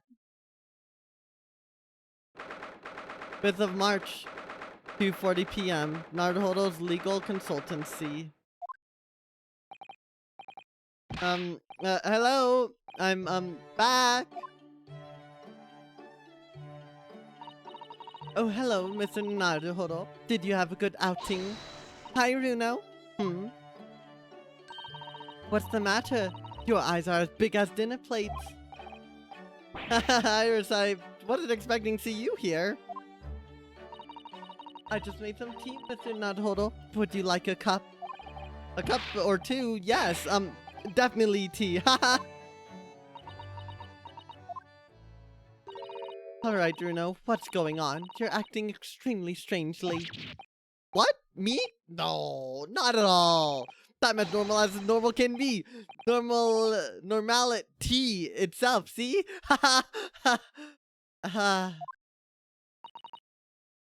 Not again, Mr. Naruhodo. Ah? Sorry, not, what again? What do you mean, Susie? Whenever he goes out on his own lately, he always seems to come back with a peculiar new purchase. Peculiar? Peculiar? What's peculiar about the things I've bought? Seem to think that anything British is a hero you simply must have. You keep buying items of bric-a-brac even though you don't know what they are. Well, there are rather a lot of bric-a-brac shops and pawnbrokeries and the like around here. It's when I've been to Lord Strongheart's to give my weekly report, I'm always so nervous beforehand. On the way home, I just find myself in those shops and... Yes, alright, I can't deny it, I bought something! You're right, you can't deny it, because your eyes are wider than ever. You really ought to put a warning sign about them. They're bigger than some potholes around here. Purchase things in the bric-a-brac shop. It's all so cheap. Mr. Jones has given me lots of useful advice about how to pick out the real bargains. You must remember, you know, that Hurley likes to have fun with you. Take his advice with a big pinch of salt. Well, that's true. That thing he told me was a pot stand. The thing he told me was a pot stand wasn't a pot stand at all. But I'd never have guessed it was a collapsible top hat. No, and I never have guessed that you could fill up this once empty room so quickly. Honestly, it's overflowing with things we don't need now. Am I going insane, or has the background actually been changed to adjust that? I know the background feels a little different on the right side. I mean, look at those scales. Not once have you weighed something on them. I know, but ever since I stood at the defensive bench in court, I don't know why, but I just really wanted my own little set of scales. Let's see it then, Mr. Naruto. What have you come home with today? Actually, I think the scales are one of the more valid things to buy. Oh, well, it's, one of these. What is it? It looks all dry and shriveled up in a ball. Really, Mr. Naruto, what is it? It's a sea anemone. Why would you buy one? An anemone? Yes, I mean, I know it doesn't look like it at the moment. It's all shriveled up, like you said. Aren't sea anemones living creatures? The ones that dance about on the seabed. Yes, exactly, the ones that dance about on the seabed. Oh, they sell sea anemones in bric-a-brac shops here in Britain. I don't know whether they normally do or not, but I do know that I bought one today. But why, Bruno? Well, yes, for the aquarium, of course. I don't know that word. Well, according to the shopkeeper, keeping sea creatures in tanks was hugely popular here in London before. Oh yes, some people have some beautiful fish in seawater tanks, it's true. Having an aquarium became popular because the old glass tax was abolished. There it is again, rearing its ugly head, the subject of taxation. We can't escape it. It really is. The two inevitables really are death and taxes. It was a real craze for a while. Everyone in London had one.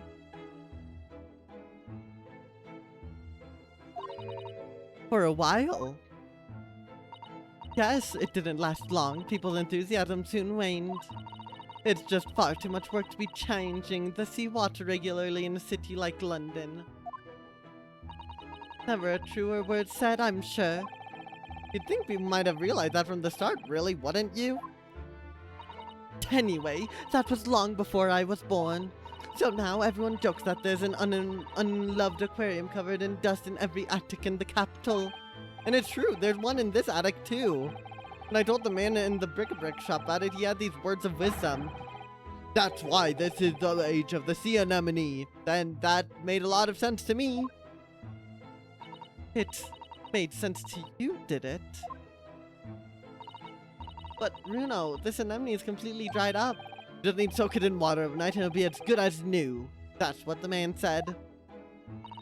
I'm not sure that it works the same way as dried wakame seaweed, Mr. Naruto. Once I've saved some money, I'm going to buy some ponds to keep this little fellow company. Oh, how exciting. Your office will be teeming with life. Will it really? Britain is a funny country, though. I mean, sea anemone craze? Well, they say people in glass houses about comments like that here, Mr. Naruto. Don't forget that there was a very curious rabbit craze in our own country not so very long ago. A mortifying chapter that people will try to erase from the history books 100 years from now, I'm sure. And hopefully they won't make a game about it or anything. They won't write a visual story that features it. Not at all. You know, there was another craze as well for the aquarium one. Have you heard of Wardian cases? Wardy... what? No, I've definitely never heard of them.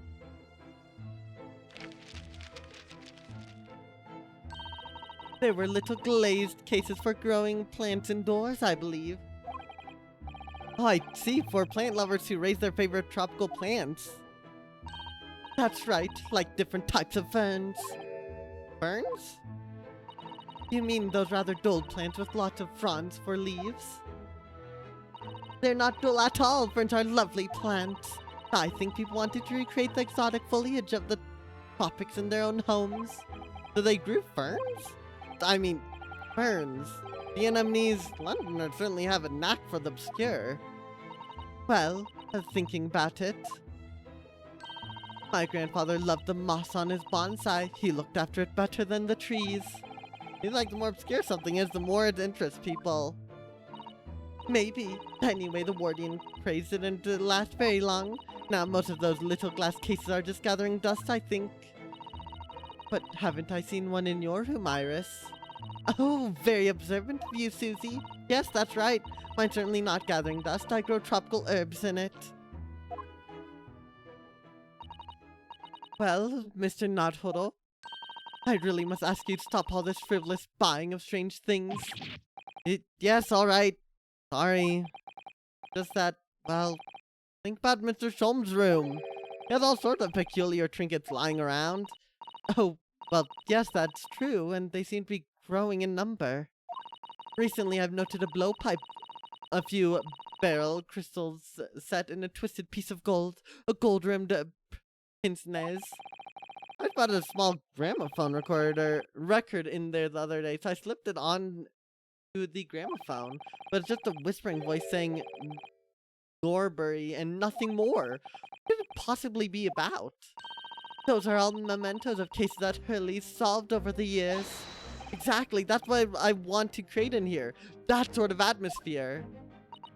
Ah, a room full of meaningful trinkets, each with their own unique history, you mean? Yes, that! I knew you'd understand, Miss Sato. But, Mr. Nodhuddle, none of the things you've bought for the room have any connection with any of our cases. Oh, don't they?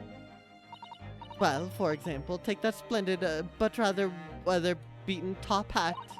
That wasn't used as evidence in any of the cases we've worked on, was it? Oh, so you have two top hats if you count the collapsible one as well. No, the collapsible one is a pot stand. That's as far as I'm concerned anyways. But the other day when we were in court, they were everywhere, weren't they? Top hats, I mean. Well, here in Britain, of course, they're the mark of a true gentleman, so that's hardly surprising. If a man isn't wearing a top hat when he ventures out of doors, he'll be looked down upon. Gosh, it has very strict rules, doesn't it? The English Gentleman's Code. I've been wondering how I'd look in top hat recently. After all, my university uniform is black as well, so I think it'd be very in keeping. Oh, what a good idea. Go on then, Runo. Try it on.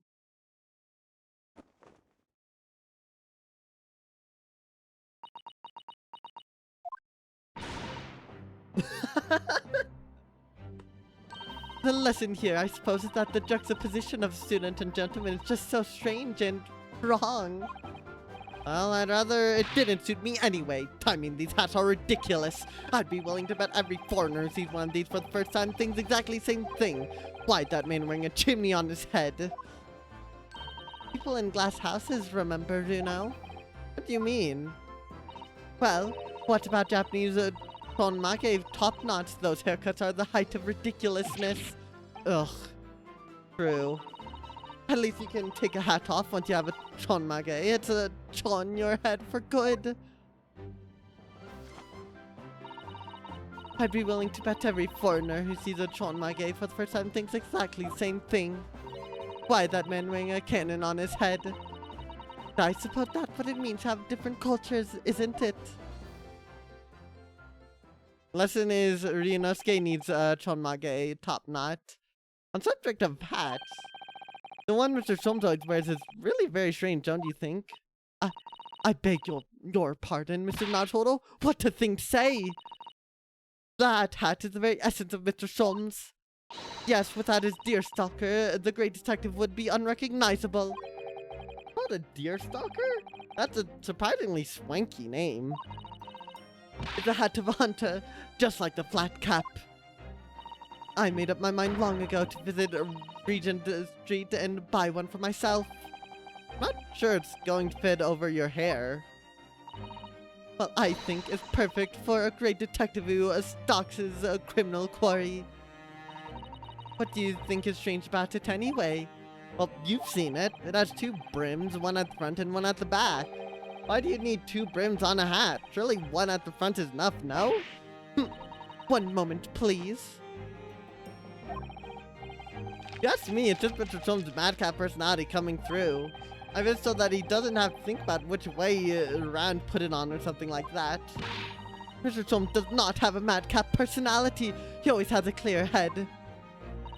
Deer stalkers were made for hunters who had to hide in the thickets when they were stalking their prey. The brim at the backward sign stopped the stalks of plants scratching the backs of their necks. Oh, so that's the reason. Thank you, Iris, for educating us. Mr. Chom doesn't spend a lot of time in thickets, though, does he? Well, no. That's true. I'm telling you, it's just his impetuous personality. That's my theory, and I'm sticking to it firmly. Honestly, I'd buy it. Ah, here you all are. So, good afternoon, Mr. Sholmes. I've not long since made some tea, Mr. Sholmes. Would you like a cup? I see I've come at a good time, Mrs. Sato. Thank you. Now, I have something I should like you all to see. I've designed myself a brand new great detective's hat. What the? There's a brim at the front and at the back and at both sides. 4 brims in total. Oh my god. Your observation is quite correct, my dear madam. I'm a busy man, you see. But with this hat, whichever way I put it on, I shall always have it pointing the correct way. Yeah, so Naruto was right. Oh. With my previous hat, I could, in an impetuous moment, wear it erroneously with the brims on either side. That's impressively clumsy, I would say. And I must regretfully say I think your madcap theory was correct after all. But really, Mr. Trump, with brims on all 4 sides like that, wouldn't it just be better to wear a top hat instead? Oh yes, then however you put it on, you'd have a brim all around. What? So true, so true. How could I have been so blinkered to this fact until now? Well, fortunately, I happen to have 2 top hats here. If you just lift the pot off it, you're welcome to try that one there. Indeed I shall, my good fellow. Much obliged. Please show Sholmes in a top hat, I'm begging you.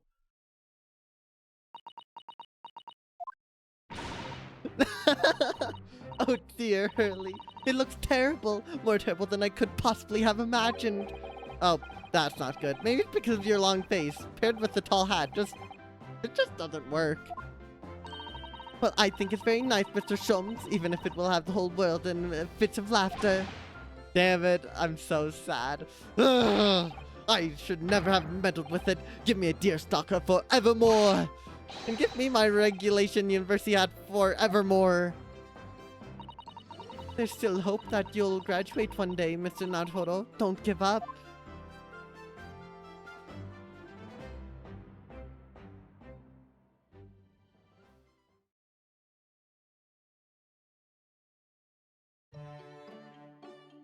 My goodness, that was great. Lesson learned, top hats rock.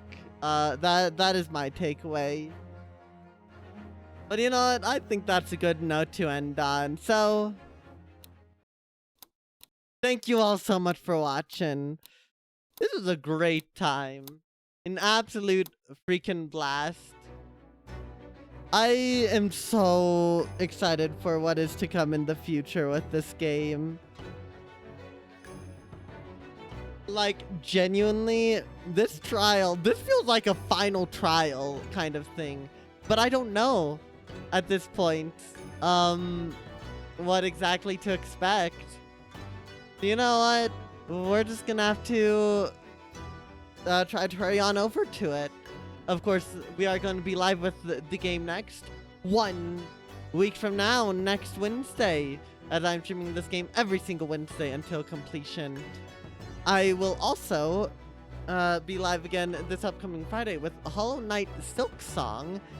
More of that, and this Saturday we do a variety of stuff every Saturday, and I need to figure out what I'll be doing then, but we'll get there. We'll get there.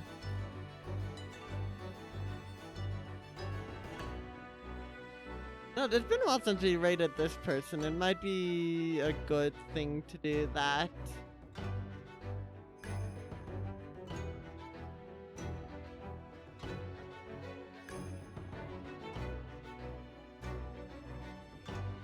Yeah, we're gonna raid out to this person, I think. They should make for a very fun time, I feel.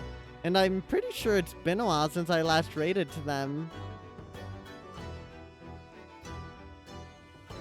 Yeah, we're gonna get raiding, and we are gonna raid too.